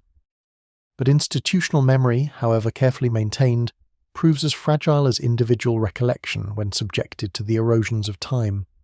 The monks who built and maintained Battle Abbey in its early centuries may have preserved accurate traditions about the battle's geography, but by the later medieval period, when the house had declined and its records had been scattered, even these sacred landmarks had begun to drift. Different chroniclers placed Harold's death in different locations relative to the abbey. Competing local traditions identified alternative sites for the crucial events of the battle. What had once seemed like fixed historical truth began to reveal itself as merely the most persistent among several possible versions of the past. Modern historians, armed with sophisticated archaeological techniques and detailed topographical surveys, have spent decades trying to resolve these ancient uncertainties. They have studied soil samples and analysed field names, searched for artefact scatters and traced the remnants of medieval roads. Some have concluded that the traditional site marked by Battle Abbey is indeed accurate. Others have argued for locations miles away from the accepted battlefield, places where the terrain seems to match the chronicle's descriptions more closely than the consecrated ground where pilgrims have prayed for centuries. Perhaps the most honest conclusion to draw from this scholarly detective work is that absolute certainty about the battle's precise location may be forever beyond our reach. The hoary apple tree that once seemed to promise definitive answers has taught us instead to accept the limitations of historical knowledge to find comfort in approximation rather than precision. The battle happened somewhere in that corner of Sussex, on a ridge that commanded the surrounding countryside, near woods that provided refuge and roads that carried armies. The exact coordinates matter less than the larger truth that October afternoon contained. A moment when England's future balanced on the edge of a sword, in the shadow of a tree whose location we can no longer map with confidence, but whose symbolic presence continues to anchor our understanding of a day that changed the world. The voices that speak to us across the centuries about the Battle of Hastings are neither neutral nor disinterested. They come to us wrapped in the loyalties and assumptions of their time, coloured by the need to justify victory or explain defeat, shaped by the political requirements of patrons who expected their chroniclers to tell the right story rather than merely the true one. To understand what really happened on that October ridge, we must first learn to listen not just to what these medieval authors say, but to what they need us to believe, and why those needs mattered more to them than the kind of objective accuracy that modern readers take for granted. The earliest and most detailed Norman account comes from William of Poitiers, a chaplain who served Duke William himself, and who wrote his Gesta Guilhelmi, perhaps within a decade of the conquest. William of Poitiers was no mere chronicler, but a trained lawyer and skilled rhetorician, a man who understood that history was a form of advocacy, and that his task was not simply to record events, but to present them in ways that would justify Norman rule to sceptical audiences both in England and on the continent. His account of Hastings reads less like a battlefield report than like a legal brief, carefully constructed to demonstrate that William's invasion was not aggression, but righteous correction of an injustice. Listen carefully to William of Poitiers' language, and you can hear him working to solve the fundamental problem that faced all Norman chroniclers: how to transform conquest into liberation, invasion into restoration. Harold Godwinson is never simply a rival claimant or a defeated enemy, but always a perjurer, an oath-breaker whose death represents divine judgment rather than military defeat. The battle itself is presented not as a clash between two legitimate armies, but as a trial by combat in which God's will was revealed through Norman victory. Even the famous arrow, when it appears in William's account, carries moral significance, a fitting end for a king who had blinded himself to the truth of William's rightful claim. The Anglo-Saxon Chronicle, that remarkable series of annals kept in monasteries across England, offers us a very different perspective on the same events, though one equally shaped by political necessity and emotional investment. The Chronicle's account of 1066 is notably brief and restrained, recording Harold's death and William's victory with a terseness that speaks volumes about the grief and shock that followed the conquest. These English chroniclers wrote under Norman rule, knowing that their words would be scrutinised by the very men who had destroyed the world they mourned. Their silence is as eloquent as any Norman's rhetoric. What the Chronicle does preserve, in its careful understatement, is a sense of the catastrophe that Hastings represented for English society. There are no heroic death scenes or noble last words, no elaborate descriptions of tactical manoeuvres or individual prowess. Instead, we find the simple, devastating notation that Harold was killed and his army scattered, followed by the laconic observation that William conquered this land. The very brevity of the account suggests trauma too deep for elaborate expression, loss too complete for comfortable narration. The Bayeux Tapestry, that masterwork of medieval visual storytelling, presents us with perhaps the most complex source of all, one that seems to tell the Norman story, while simultaneously preserving details that complicate or contradict the official narrative. Created probably within a generation of the battle, possibly in Canterbury, under the supervision of English needleworkers, the tapestry shows us scenes that no written chronicle describes and preserves details that suggest access to eyewitness accounts from both sides of the conflict. Yet even this remarkable artifact reflects the political pressures of its time. The tapestry was likely commissioned by Odo of Bayeux, William's half-brother, for display in his cathedral, a public monument to Norman triumph that needed to tell the story in ways that would reinforce Norman legitimacy while remaining acceptable to the English craftsmen who created it. The result is a narrative that manages to celebrate Norman victory while treating English resistance with a respect that purely Norman accounts often lack. Later sources add their own layers of interpretation and elaboration, each reflecting the particular needs and assumptions of its own era. The Carmen de Hastinguet Proelio, a poem possibly contemporary with the battle, but more likely composed decades later, gives us some of our most vivid details about the fighting, but wraps them in epic conventions that make it difficult to separate authentic memory from literary invention. William of Jumièges provides another Norman perspective, briefer than William of Poitiers but equally committed to justifying the conquest. Later English chroniclers like Orderic Vitalis, writing in the 12th century, begin the long process of incorporating Norman and English traditions into synthetic narratives that attempt to satisfy the requirements of both conquerors and conquered. What emerges from this chorus of interested voices is not confusion, but rather a richer understanding of how complex events become historical truth. Each source tells us something valuable, not despite its biases, but because of them. William of Poitiers shows us how the Normans needed to understand their own victory. The Anglo-Saxon Chronicle reveals the depth of English trauma. The Bayeux Tapestry preserves visual details that might otherwise have been lost forever. Together, they create not a single, authoritative account of the battle, but rather a constellation of perspectives that allows us to approach the truth indirectly, through the accumulation of partial insights rather than the false clarity of any single, supposedly objective narrative. The famous arrow that pierced Harold Godwinson's eye has become so central to our understanding of the Battle of Hastings that it requires a deliberate act of historical archaeology to dig beneath this vivid image and discover what the earliest witnesses to the battle actually recorded about the English king's death. What we find when we perform this excavation is both illuminating and unsettling. A story that grew in the telling, accumulating symbolic power and narrative convenience with each retelling, until what may have begun as one detail among many became the defining moment of medieval English history. Consider first what William of Poitiers, our earliest and most detailed Norman source, tells us about Harold's final moments. Writing perhaps within a decade of the battle, with access to eyewitness accounts and strong motivation to record Norman triumph accurately, William describes Harold's death in terms that are notably vague about the specific mechanism of killing. The English king falls, according to this account, in the final stages of the battle, overwhelmed by Norman attacks as his army disintegrates around him. But William of Poitiers, for all his rhetorical skill and attention to detail elsewhere in his chronicle, provides no clear description of an arrow piercing Harold's eye, no vivid account of the kind of dramatic death scene that one would expect him to emphasise if it had actually occurred. This silence is particularly significant when we consider William of Poitiers' general approach to his material.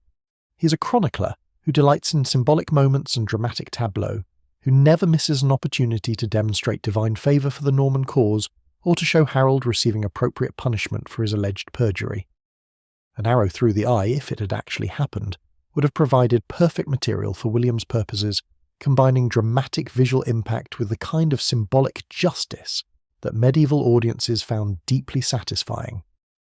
The fact that he does not dwell on such a detail, or indeed mention it explicitly at all, raises serious questions about whether the arrow was as central to Harold's death as later tradition suggests. Turn to the Anglo-Saxon Chronicle, and the situation becomes even more puzzling for those who accept the arrow as historical fact. The Chronicle's account of Hastings is admittedly brief and restrained, written as it was by English chroniclers working under Norman rule, who had every reason to minimise the details of their countrymen's defeat. But even allowing for this reticence, the complete absence of any reference to Harold's manner of death is striking. These were chroniclers who took careful note of the deaths of kings and great nobles, who understood the importance of recording how rulers met their ends. Their silence suggests either that Harold's death was too mundane to merit special comment, or too horrific to describe in detail, or perhaps simply different from the version that would later become standard. The earliest sources that do provide more explicit details about Harold's death often describe something far more brutal and chaotic than the clean death by arrow that popular imagination has preserved. Some accounts suggest that the English king was hacked down by multiple Norman warriors in a melee that was less like a targeted assassination than like a pack killing, with Harold's body so mutilated by repeated wounds that it was initially difficult to identify among the other fallen nobles scattered across the ridge. This version of events lacks the dramatic clarity of the arrow story, but it possesses the messy, undignified realism that characterises much of medieval warfare. The gradual emergence of the arrow as the defining element of Harold's death can be traced through sources of increasing distance from the actual events. Later, Norman chroniclers, writing decades after the battle, begin to include more specific details about the manner of Harold's dying. The arrow appears first as one element among several, then grows in prominence until it dominates the entire narrative. This evolution suggests not the recovery of a lost historical detail, but the natural tendency of stories to develop more dramatic and memorable elements as they pass from witness to recorder to later chronicler. The symbolic appeal of death by arrow becomes clearer when we consider medieval understanding of divine justice and appropriate punishment. An arrow through the eye carried particular resonance in a culture that associated blindness with moral corruption, that understood physical wounds as external manifestations of spiritual failings. For Norman propagandists seeking to justify their conquest, Harold's death by blinding represented perfect poetic justice, the perjurer, who had refused to see the truth of William's claim, finally receiving sight in the most literal and final way possible. But perhaps the most important insight to emerge from this examination of the sources is not what they tell us about Harold's actual death, but what they reveal about the process by which historical events become historical memory.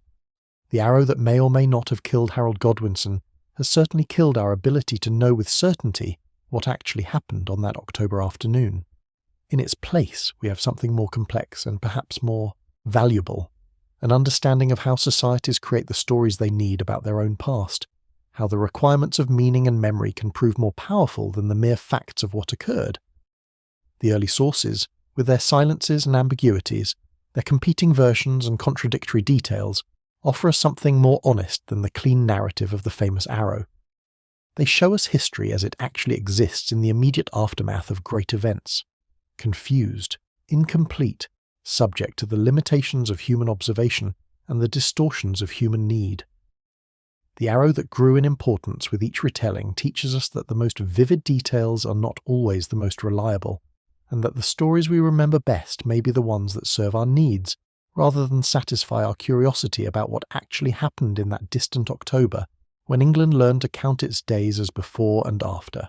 Now we must turn our attention to that most famous of medieval images, the panel in the Bayeux tapestry that has become synonymous with Harold Godwinson's death and the Norman conquest of England. Here, stitched in wool upon linen sometime in the generation that followed the battle, we find ourselves confronting not historical fact but historical interpretation, an artist's attempt to render into visual form events that were already becoming legend even as the threads were being pulled through the cloth. Hold this scene in your mind as though you were examining it by candlelight in a quiet scriptorium, the way the original viewers might have encountered it when it was first displayed in the cathedral at Bayeux. The famous panel shows two figures in what appears to be the climactic moment of the battle.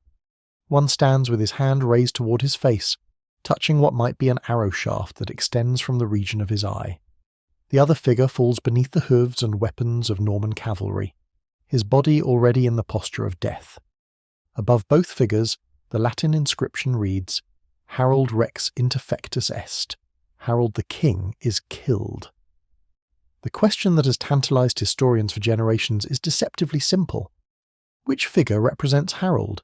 The standing man with the apparent arrow wound, or the fallen warrior beneath the Norman horses? The answer seems obvious to modern eyes, trained as we are to see the arrow as the essential element of Harold's death. But approach the tapestry with the innocent gaze of someone unfamiliar with the traditional story, and the ambiguity becomes profound. Medieval artists often depicted sequential moments within a single scene, showing the same person at different stages of the same event. Could these two figures both represent Harold, first wounded, then killed? The caption itself provides no definitive guidance. Harold Rex interfectus est floats above the entire scene like a general statement rather than a specific identification. Medieval inscriptions often describe the overall content of a scene rather than labelling individual elements within it. The phrase tells us that this panel depicts the death of King Harold, but it does not tell us which figure, or figures, we should understand as Harold himself. Examine the details more closely, and the mystery deepens rather than resolves. The standing figure, often assumed to be Harold reaching for the fatal arrow, is dressed in mail and equipped like any other warrior in the tapestry. There is nothing in his clothing, his weapons, or his posture that specifically identifies him as a king rather than a common soldier. The fallen figure beneath the horses shows similar ambiguity. He might be Harold, but he could equally well be any of the hundreds of English warriors who died that day on Senlac Ridge. This ambiguity becomes even more significant when we consider the complex history of restoration that the tapestry has undergone since its creation nearly 1,000 years ago. Medieval textiles, no matter how carefully preserved, cannot survive intact across such vast spans of time without intervention. Threads fray and break, colours fade, entire sections sometimes require complete replacement by later hands working from memory, tradition, or educated guesswork rather than certain knowledge of the original design. The arrow that pierces Harold's eye, if indeed it is Harold, and if indeed it is an arrow, may be one of these later additions, stitched by Victorian restorers who believed they were merely reinforcing what had always been there, but who may have been unconsciously fulfilling what the story seemed to demand rather than accurately reproducing what the original needleworkers had created. The documentation of these restoration efforts is incomplete, leaving us uncertain about which details we can trust as authentically medieval, and which may represent later interpretations imposed upon the original design. Even if we accept the arrow as original to the 11th century tapestry, we must still grapple with the fundamental question of what this image was intended to communicate. Medieval visual narrative followed conventions that are not immediately obvious to modern viewers. Symbolic truth often mattered more than literal accuracy. An artist depicting Harold's death might include an arrow not because Harold was actually killed by an arrow, but because an arrow through the eye represented the kind of divine judgment that audiences expected to see visited upon a perjurer and oathbreaker. The power of images to shape historical understanding becomes particularly apparent when we consider how this single panel has influenced centuries of historical interpretation. Writers who might have been skeptical of textual accounts describing Harold's death by arrow found themselves convinced by the apparent visual evidence of the tapestry. The stitched scene seemed to provide the kind of eyewitness testimony that written sources could not match: direct, unmediated, authentic. But this apparent authenticity may be largely illusory, the product of our modern assumption that images are more objective than words, less susceptible to the biases and agendas that shape written accounts. In reality, The tapestry is no less a product of its political and cultural context than any written chronicle. It was created under Norman patronage, probably at the command of Bishop Odo of Bayeux, for display in a Norman cathedral to audiences who expected to see Norman victory celebrated and Norman legitimacy confirmed. The English craftsmen who may have worked on its creation were operating under the constraints of foreign conquest, creating propaganda for their conquerors, while perhaps trying to preserve some dignity for their defeated countrymen. What we are left with, then, is not a window into the past, but a mirror reflecting the assumptions and needs of the age that created it. The famous death scene, with its ambiguous figures and uncertain details, tells us less about how Harold actually died than about how the generation that survived the conquest needed to understand his death. The arrow that may or may not have pierced his eye has certainly pierced our historical consciousness, becoming more real in memory than it may ever have been. In fact, more true in symbol than in substance, more powerful in its persistence than in its accuracy.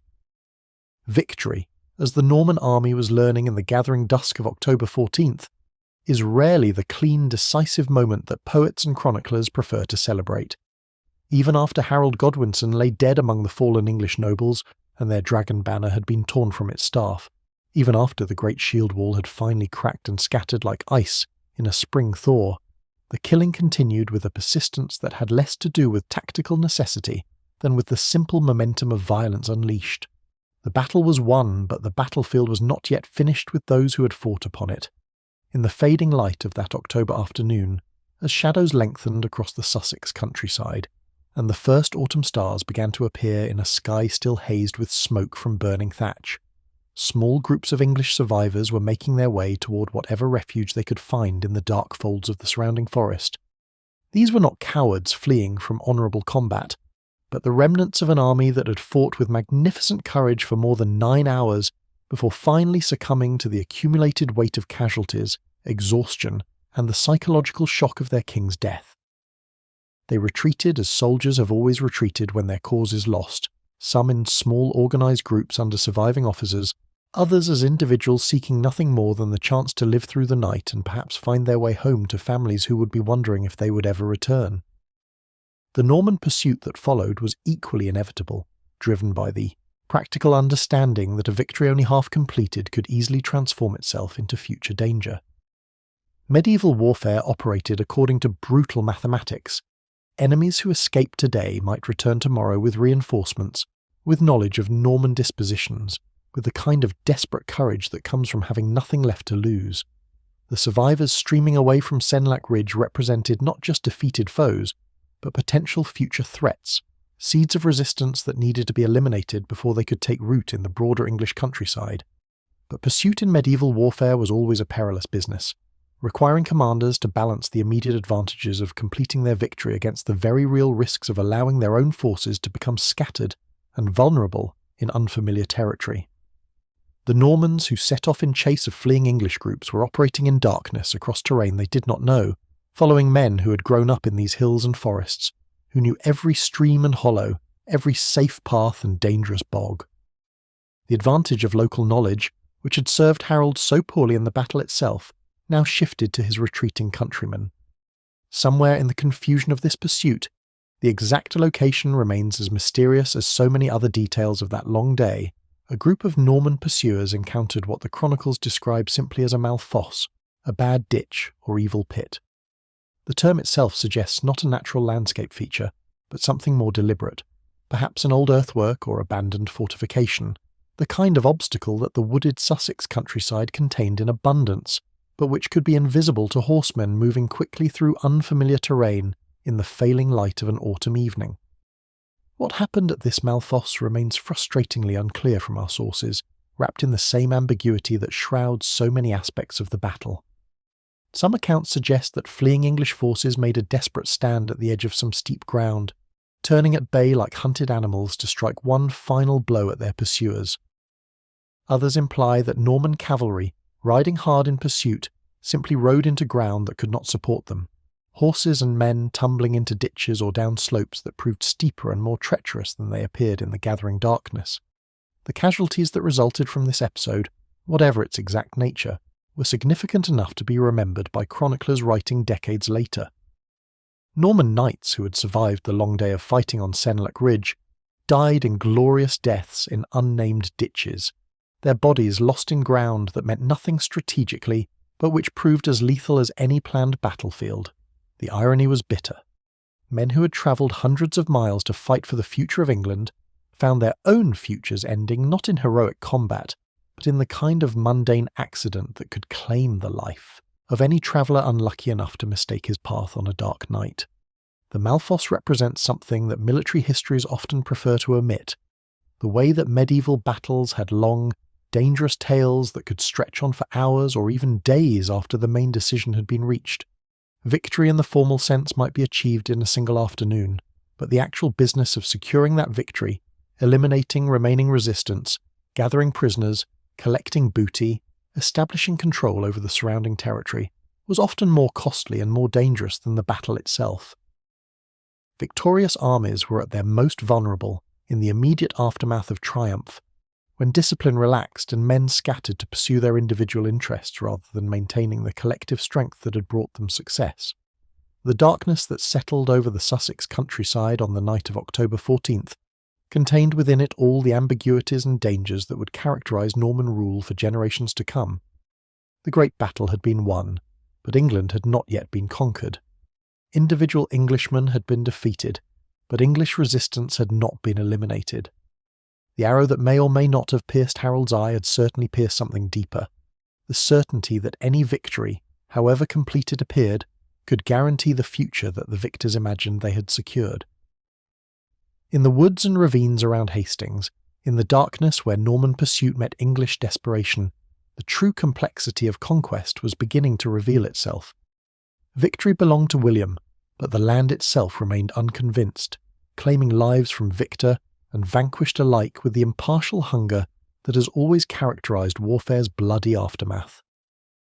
Victory on a battlefield, William the Conqueror was beginning to understand, was merely the first step in the far more complex process of transforming military triumph into political legitimacy. In the weeks that followed Harold Godwinson's death on Senlac Ridge, the Norman Duke found himself confronting challenges that no amount of tactical brilliance or battlefield courage could solve directly. He possessed an army, certainly, and he had eliminated his primary rival for the English throne, but England was not a prize that could simply be seized and held like a captured standard. It was a kingdom, with all the intricate networks of loyalty, custom, and consent that such a term implied. The march from Hastings toward London became in effect William's first lesson in the difference between conquest and governance. His army moved across the southern English countryside not as liberators welcomed by grateful populations, but as foreign occupiers entering territory that remained fundamentally hostile despite the death of its king. Villages emptied at the approach of Norman cavalry. Local officials disappeared rather than submit to foreign authority. The very landscape seemed to resist, with bridges mysteriously destroyed, roads blocked by fallen trees, and guides who led Norman scouting parties into bogs and dead ends, rather than toward their intended destinations. William's response to this passive resistance was methodical rather than vindictive, revealing a political sophistication that complemented his military skills. Rather than attempting to storm London directly, a course that might have succeeded militarily, but would have destroyed much of what he hoped to rule, he began the slow work of isolating the capital by securing submission from the surrounding territories. Canterbury submitted after brief negotiation. Winchester, the ancient capital of Wessex, opened its gates without resistance. Dover, that crucial gateway to the continent, was fortified and garrisoned with Norman troops who could ensure continued communication with Normandy. This systematic approach to conquest reflected William's understanding that legitimacy in medieval England required more than mere force. He needed not just to defeat English resistance, but to convince surviving English leaders that their interests lay in accommodation rather than continued opposition. The negotiations that took place in manor halls and monastic houses across southern England during those autumn weeks were as important as any battlefield victory. Quiet conversations where Norman envoys and English nobles worked out the terms under which the Old Kingdom might transform itself into something new. The symbolic culmination of this process came on Christmas Day, 1066, in the great Abbey Church of Westminster that Edward the Confessor had built in conscious imitation of Norman architectural styles. Here, in the very building where Harold had been crowned less than a year earlier, William underwent the ancient ritual that would transform him from foreign conqueror into legitimate English king. The ceremony itself followed traditional forms that reached back through centuries of Anglo-Saxon practice, conducted by English bishops speaking the familiar words of consecration, anointing William with the same chrism oil that had sanctified his predecessor. Yet even this most solemn of occasions revealed the tensions that would characterize Norman rule for generations to come. When the assembled nobles were asked to acclaim their new king, a ritual moment of consent that was essential to the legitimacy of any medieval coronation, the thunderous response that echoed through the abbey was interpreted by Norman guards outside as the sound of riot rather than celebration. Their response was swift and automatic. They began setting fire to nearby buildings, transforming what should have been a moment of peaceful transition into a scene of panic and confusion that seemed to prefigure the difficulties that lay ahead. But perhaps the most significant aspect of William's coronation was not the ceremony itself, but what it represented about the new king's approach to governing his conquered realm. By insisting on traditional forms, by working through established institutions, by seeking the blessing of English bishops and the acclaim of English nobles, William was signalling that Norman rule would not simply replace Anglo-Saxon governance, but would instead absorb and transform it. This was conquest by incorporation rather than elimination, a process that would ultimately prove more durable and more complete than simple military occupation could ever have achieved.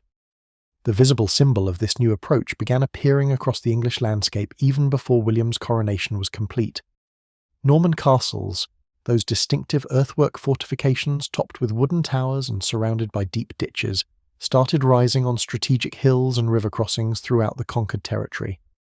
These were not merely military installations, but statements of permanence, declarations that Norman rule had come to stay, and that resistance would be met with overwhelming force, concentrated in positions that could not be easily overrun or bypassed.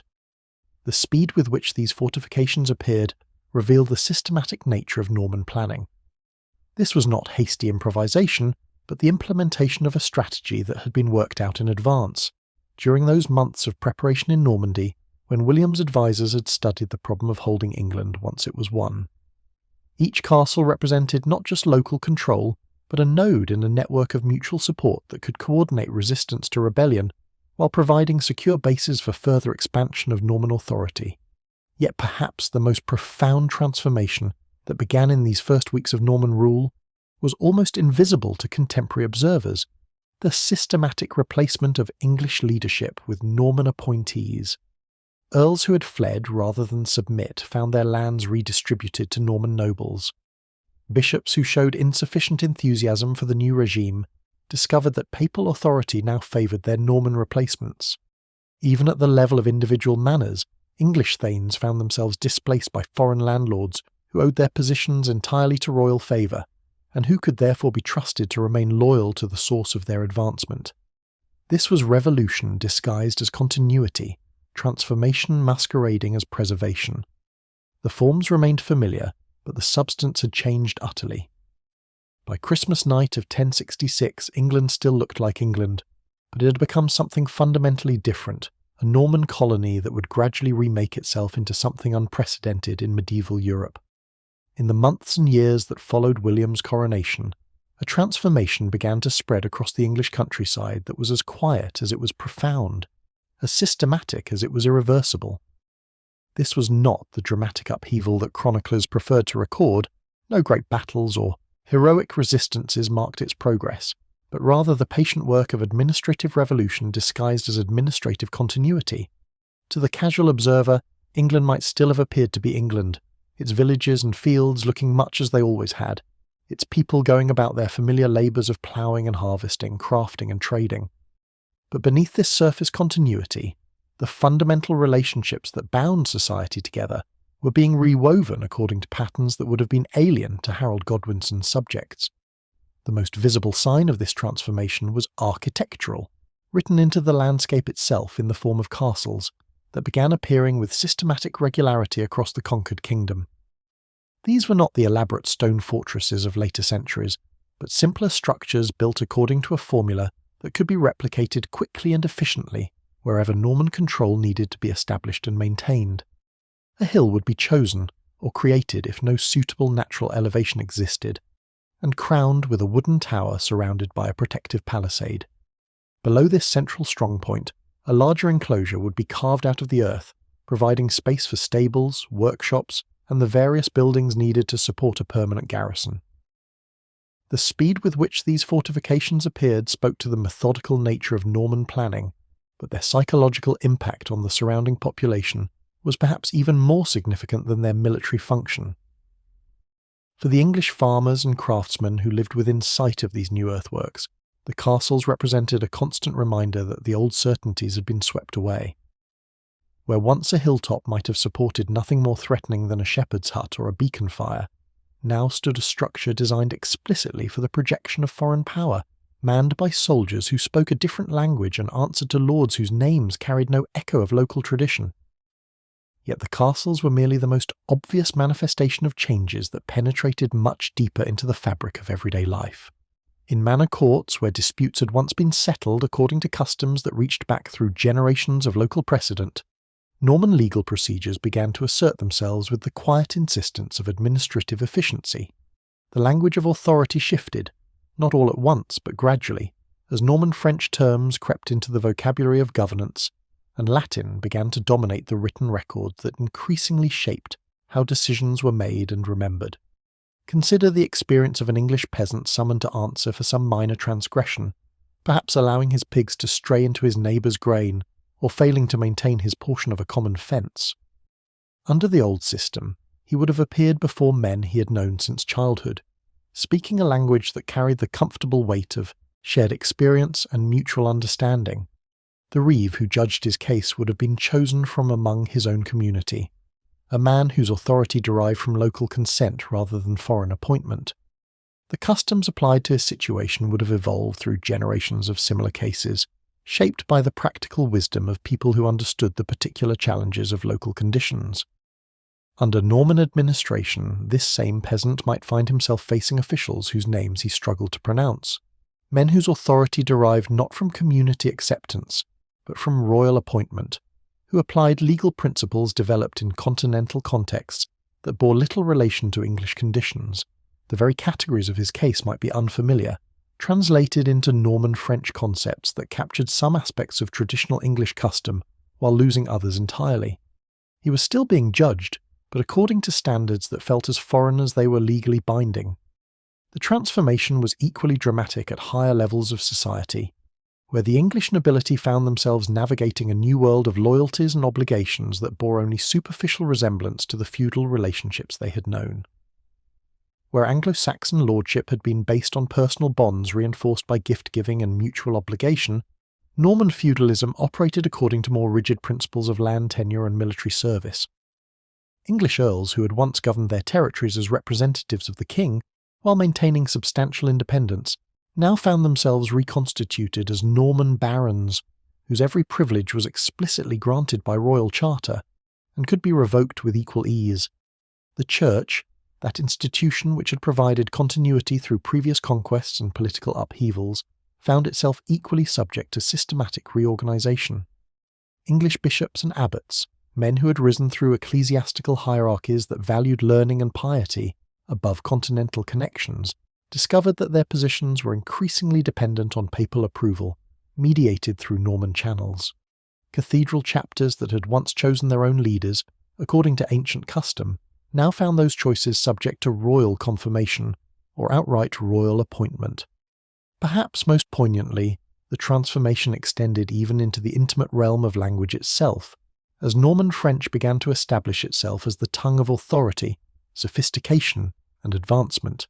English remained the language of daily life for the vast majority of the population, but it gradually lost its connection to the spheres of power and prestige. A young Englishman with ambitions beyond his father's plough or workshop increasingly found that success required mastery of foreign words, foreign concepts, foreign ways of understanding the world around him. This linguistic transformation was not imposed by decree, but evolved through the quiet pressure of practical necessity. Courts conducted their business in Norman French. Royal charters were written in Latin influenced by continental practice. The songs and stories that celebrated the new order drew their imagery and values from Norman tradition rather than English precedent. Gradually, almost imperceptibly, the very categories through which people understood their world began to shift, creating a society that looked familiar on the surface but operated according to fundamentally different principles beneath. 20 years after Harold Godwinson fell on Senlac Ridge, conquest had transformed itself into something far more subtle and far more complete than anything achieved by sword and spear on that October afternoon. By 1086, William's England had become a kingdom measured and catalogued with a thoroughness that would have seemed impossible to earlier ages, reduced to entries in parchment ledgers that captured the reality of Norman rule more completely than any chronicle or charter. In that year, royal commissioners began fanning out across the conquered realm, carrying with them an unprecedented mandate: to record everything, to count everyone, to measure every hide of land and every penny of revenue in a survey so comprehensive that it would earn the ominous name by which history remembers it, Domesday Book, the record of final judgment.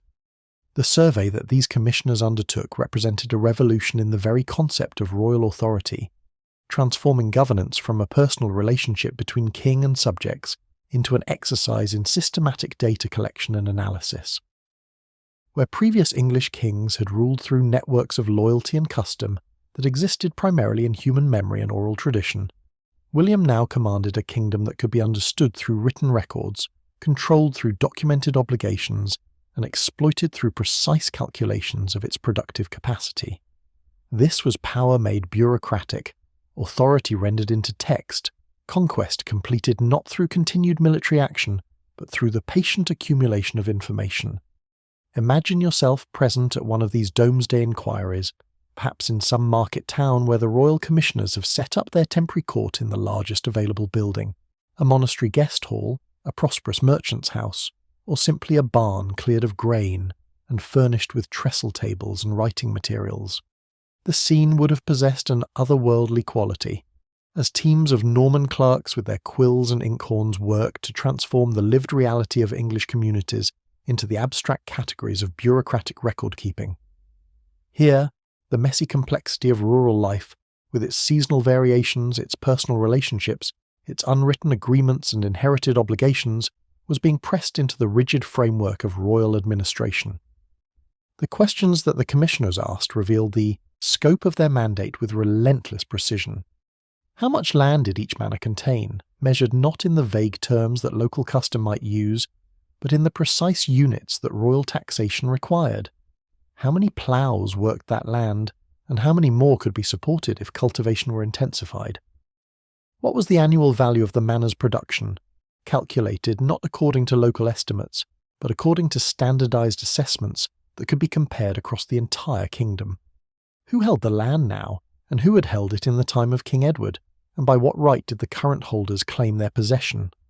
The answers to these questions, recorded in the careful Latin script of professional scribes, created a portrait of England that was both exhaustively detailed and strangely lifeless, capturing the economic relationships that bound the kingdom together while losing much of the human texture that gave those relationships meaning. A village that had existed as a living community for centuries became, in Domesday Book, a collection of statistics. So many villeins, so many borders, so many acres of meadow, so many pigs in the woodland. The survey could tell you precisely how much revenue a manor generated for its lord, but it could not capture the sound of children playing around the village green or the smell of bread baking in cottage ovens. Yet for all its apparent coldness, the Domesday survey revealed profound truths about the transformation that had overtaken England in the 2 decades since Hastings. The pattern that emerged from thousands of individual entries was unmistakable: systematic replacement of English landholders with Norman appointees, concentration of wealth in fewer hands, reorganisation of agricultural production to serve the needs of a foreign elite. Manor after manor showed the same basic story: lands that had belonged to English thanes in King Edward's time, now held by Norman barons, French abbeys, or royal favourites whose names appeared nowhere in the pre-conquest records. But perhaps the most significant aspect of Domesday Book was not what it recorded, but what it represented: the transformation of conquest from a military achievement into an administrative reality. The survey created a written foundation for Norman rule that was far more durable than any battlefield victory, establishing property rights and tax obligations with a precision that made future challenges to the established order virtually impossible. A dispossessed English nobleman might dream of recovering his ancestral lands, but how could he argue against written records that documented his replacement's legal title with bureaucratic certainty? The commissioners who compiled this great survey were creating more than a tax record. They were establishing the documentary basis for a new form of royal authority that would outlast the men who created it. The parchment pages covered with their careful entries would survive long after the last veteran of Hastings had died, long after the generation that remembered pre-conquest England had passed away, continuing to shape English society according to patterns established in the immediate aftermath of Norman triumph. In the quiet scriptoria where the final version of Domesday Book was compiled and copied, English scribes worked with materials that would endure for centuries, creating a monument to conquest that was more permanent than any castle, more influential than any chronicle. The soft scratch of quills on parchment represented the final victory of William's invasion, not the dramatic triumph of weapons and courage celebrated by poets, but the patient, methodical, and ultimately irresistible conquest of bureaucracy over tradition, of written record over living memory, of Norman administrative efficiency over the ancient rhythms of English custom. Beyond the visible transformations of castles and administrative records, beyond the documented transfer of lands from English to Norman hands, the conquest of 1066 worked its most profound changes in the realm of sound itself, in the shifting music of human speech that echoed through halls and markets, in the evolving rhythms of prayer and judgment, in the slow metamorphosis of the very words that English people used to name their world and understand their place within it. This was conquest at its most intimate level, reaching not merely into the structures of power and property, but into the daily conversations that bound communities together and gave meaning to individual lives. In the decades that followed Hastings, the soundscape of English authority underwent a transformation that was both dramatic and subtle, obvious to those who experienced it yet almost invisible to us, who encounter it only through the silent testimony of written records. The Latin that had long been the language of the Church and of scholarly discourse now became the tongue of royal administration, as Norman clerks trained in continental schools brought with them new formulas for charters and writs, new ways of expressing legal concepts that had no precise equivalents in English tradition. But alongside this learned Latin came something entirely foreign to English ears, the rapid, musical syllables of Norman French, the language that William and his followers spoke among themselves and that gradually established itself as the marker of social advancement and political significance. Listen carefully to the England that emerged in the generations after the conquest, and you can hear these three languages settling into an uneasy coexistence that would shape the development of English culture for centuries to come. Latin remained the language of the Church and of international diplomacy, carrying with it all the accumulated weight of Christian learning and Roman legal tradition. Norman French became the language of the royal court, of aristocratic society, of the law courts where the most important disputes were settled and the most significant decisions made. And English, the tongue that had produced Beowulf and the elegant complexities of Anglo-Saxon poetry, found itself relegated to the sphere of everyday life, the language of farmers and craftsmen, of mothers singing to children and neighbours gossiping across garden fences. Yet this apparent demotion of English to the status of a peasant tongue tells only part of the story, for language possesses a resilience that resists even the most systematic attempts at suppression. In village churches across Norman England, sermons continued to be preached in English, because parish priests understood that salvation required communication, that the most elevated theology was useless if it could not reach the hearts and minds of ordinary parishioners. In manor courts where local disputes were settled, English remained essential because justice required precision, and precision required the use of terms that carried exact meanings shaped by generations of local practice. The gradual re-emergence of written English in the centuries following the conquest reveals something profound about the relationship between political power and cultural identity. Even as Norman French dominated the official records of royal administration, English scribes in monasteries and cathedrals continued to copy and preserve the literary treasures of their ancestors, maintaining a written tradition that connected post-conquest England to its pre-Norman past. The Anglo-Saxon Chronicle, that remarkable record of English historical consciousness, continued to be maintained well into the 12th century, its entries growing briefer and more sporadic but never entirely disappearing, serving as a kind of underground river of memory flowing beneath the surface of Norman dominance.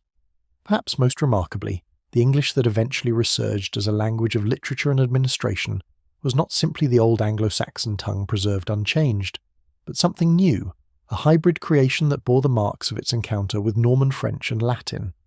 Thousands of words relating to government, law, religion, and sophisticated culture entered English from its conquerors' languages, creating a vocabulary of unprecedented richness and flexibility. The very capacity of English to absorb these foreign elements without losing its essential character revealed something important about the nature of cultural survival under conditions of political domination. The ordinary people who lived through this linguistic transformation experienced it not as a dramatic rupture, but as a gradual accommodation, a slow adjustment to changing circumstances that required new forms of competence without necessarily demanding the abandonment of old loyalties. A village blacksmith might learn enough Norman French to deal with his Lord Steward, while continuing to speak English with his family and neighbours.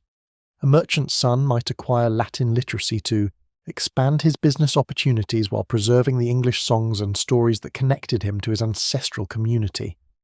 These were not acts of cultural betrayal, but strategies of survival, ways of navigating a world that had become more complex without necessarily becoming entirely alien. The persistence of local customs and practices beneath the surface of Norman administrative innovation reveals a similar pattern of accommodation and resistance. Saints' days continued to be celebrated according to English tradition, even when the saints themselves had been officially replaced by Norman favourites. Agricultural techniques developed over centuries of English experience continued to shape the rhythm of rural life, even when the beneficiaries of agricultural production had changed entirely. Marriage customs, inheritance practices, and the thousand small rituals that mark the passage of seasons and the stages of human life proved remarkably resistant to official attempts at transformation. What emerges from this long process of cultural adjustment is neither the complete Normanization of England nor the preservation of Anglo-Saxon society unchanged, but something more complex and ultimately more interesting. A new form of English identity that incorporated Norman elements while maintaining essential continuities with the pre-conquest past. This was cultural change through accretion, rather than replacement, transformation through the slow accumulation of influences, rather than the sudden imposition of a foreign model. And so we return, after this long journey through the landscapes of conquest and transformation, to that single moment stitched in wool and linen, the arrow that may or may not have pierced Harold Godwinson's eye on a Sussex ridge 9 centuries ago. We return with eyes adjusted to historical complexity, with minds attuned to the difference between what happened and what needed to be remembered, with hearts perhaps more sympathetic to the human requirement for stories that provide meaning even when they cannot provide certainty. The famous arrow, whether real or imagined, whether accurately preserved or creatively embellished, has served as our guide through the labyrinth of medieval politics, our thread connecting the immediate trauma of battlefield death to the long-term consequences of dynastic change. The competing interpretations of Harold's final moments, death by arrow, death in melee, death so brutal that identification was difficult, death so ordinary that it merited no special comment, reflect not confusion in the historical record, but the fundamental challenge that faces any society trying to make sense of transformative events while they are still unfolding. Each version of Harold's death served particular needs, answered specific questions, provided comfort or justification to different audiences with different stakes in the outcome. The arrow through the eye offered visual drama and symbolic justice. The death in melee provided heroic context and martial dignity. The silence of some chroniclers preserved space for uncertainty, in a world where uncertainty might be safer than false specificity. What allowed the arrow to triumph over these alternative versions and establish itself as the accepted truth was not superior historical evidence, but superior narrative convenience.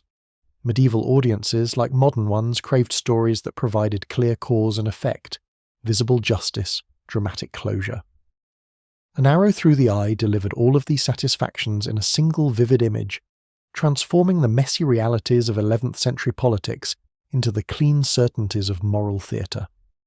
The perjurer who refused to see the truth of William's claim received sight in the most literal and final way possible. The usurper who had blinded himself to divine will was blinded in turn by divine judgment. The rebel who had broken his sacred oath was broken by the weapon that represented both divine wrath and Norman superiority. Yet perhaps the most important lesson that emerges from this examination of the famous arrow is not what it tells us about medieval warfare or Norman propaganda, but what it reveals about the eternal human struggle to balance the competing claims of truth and meaning, accuracy and utility, historical fact and social need. The Battle of Hastings was ultimately decided not by arrows or axes, but by the fundamental weaknesses that plagued succession disputes in medieval monarchies, the absence of clear rules, the dependence on personal loyalty, the vulnerability of systems that relied more on consent than on force. Harold's defeat reflected not divine judgment on his moral character, but the practical impossibility of defending a throne against multiple claimants, while fighting wars on multiple fronts with armies that could not be maintained indefinitely in the field. The broader lesson that 1066 offers about governance and legitimacy is both simple and profound. Political systems that cannot provide clear, predictable mechanisms for transferring power invite the kind of dynastic warfare that inevitably favours the best organised, best supplied, and most ruthless contestants rather than those with the strongest legal claims or the deepest popular support. Anglo-Saxon England's flexible, consultative approach to succession had served the kingdom well during periods of stability, allowing for the selection of competent rulers and the peaceful resolution of potential conflicts. But when faced with the kind of succession crisis that Edward the Confessor's childless death created, this same flexibility became a source of fatal weakness, opening the door to competing claims that could only be resolved through violence. The Norman victory at Hastings thus represents not the triumph of superior courage or divine favour, but the success of a more systematic approach to the organisation and application of political power. William's coalition held, together because it was bound by clear agreements about reward and obligation. His army remained effective because it was supplied through careful planning rather than improvised requisition. His claim to the throne prevailed because it was supported by institutional authority, papal blessing, sworn oaths, written agreements, rather than depending solely on the personal loyalties and ancient customs that sustained Harold's position. The arrow that has pierced our historical consciousness then serves as more than a symbol of Harold's death or Norman victory. It represents the eternal tension between the stories we need and the truths we can verify, between the meanings we create and the facts we inherit, between the clean narratives that help us sleep at night and the messy realities that trouble our days. On a quiet hill in Sussex nearly 1,000 years ago, England learned to count time as before and after, discovered that even the most decisive moments resist simple explanation, and began the long process of transforming lived experience into historical memory. The arrow continues to fly, carrying with it all our questions about power and legitimacy, truth and legend, the weight of the past and the burden of understanding what that weight means for those who must bear it.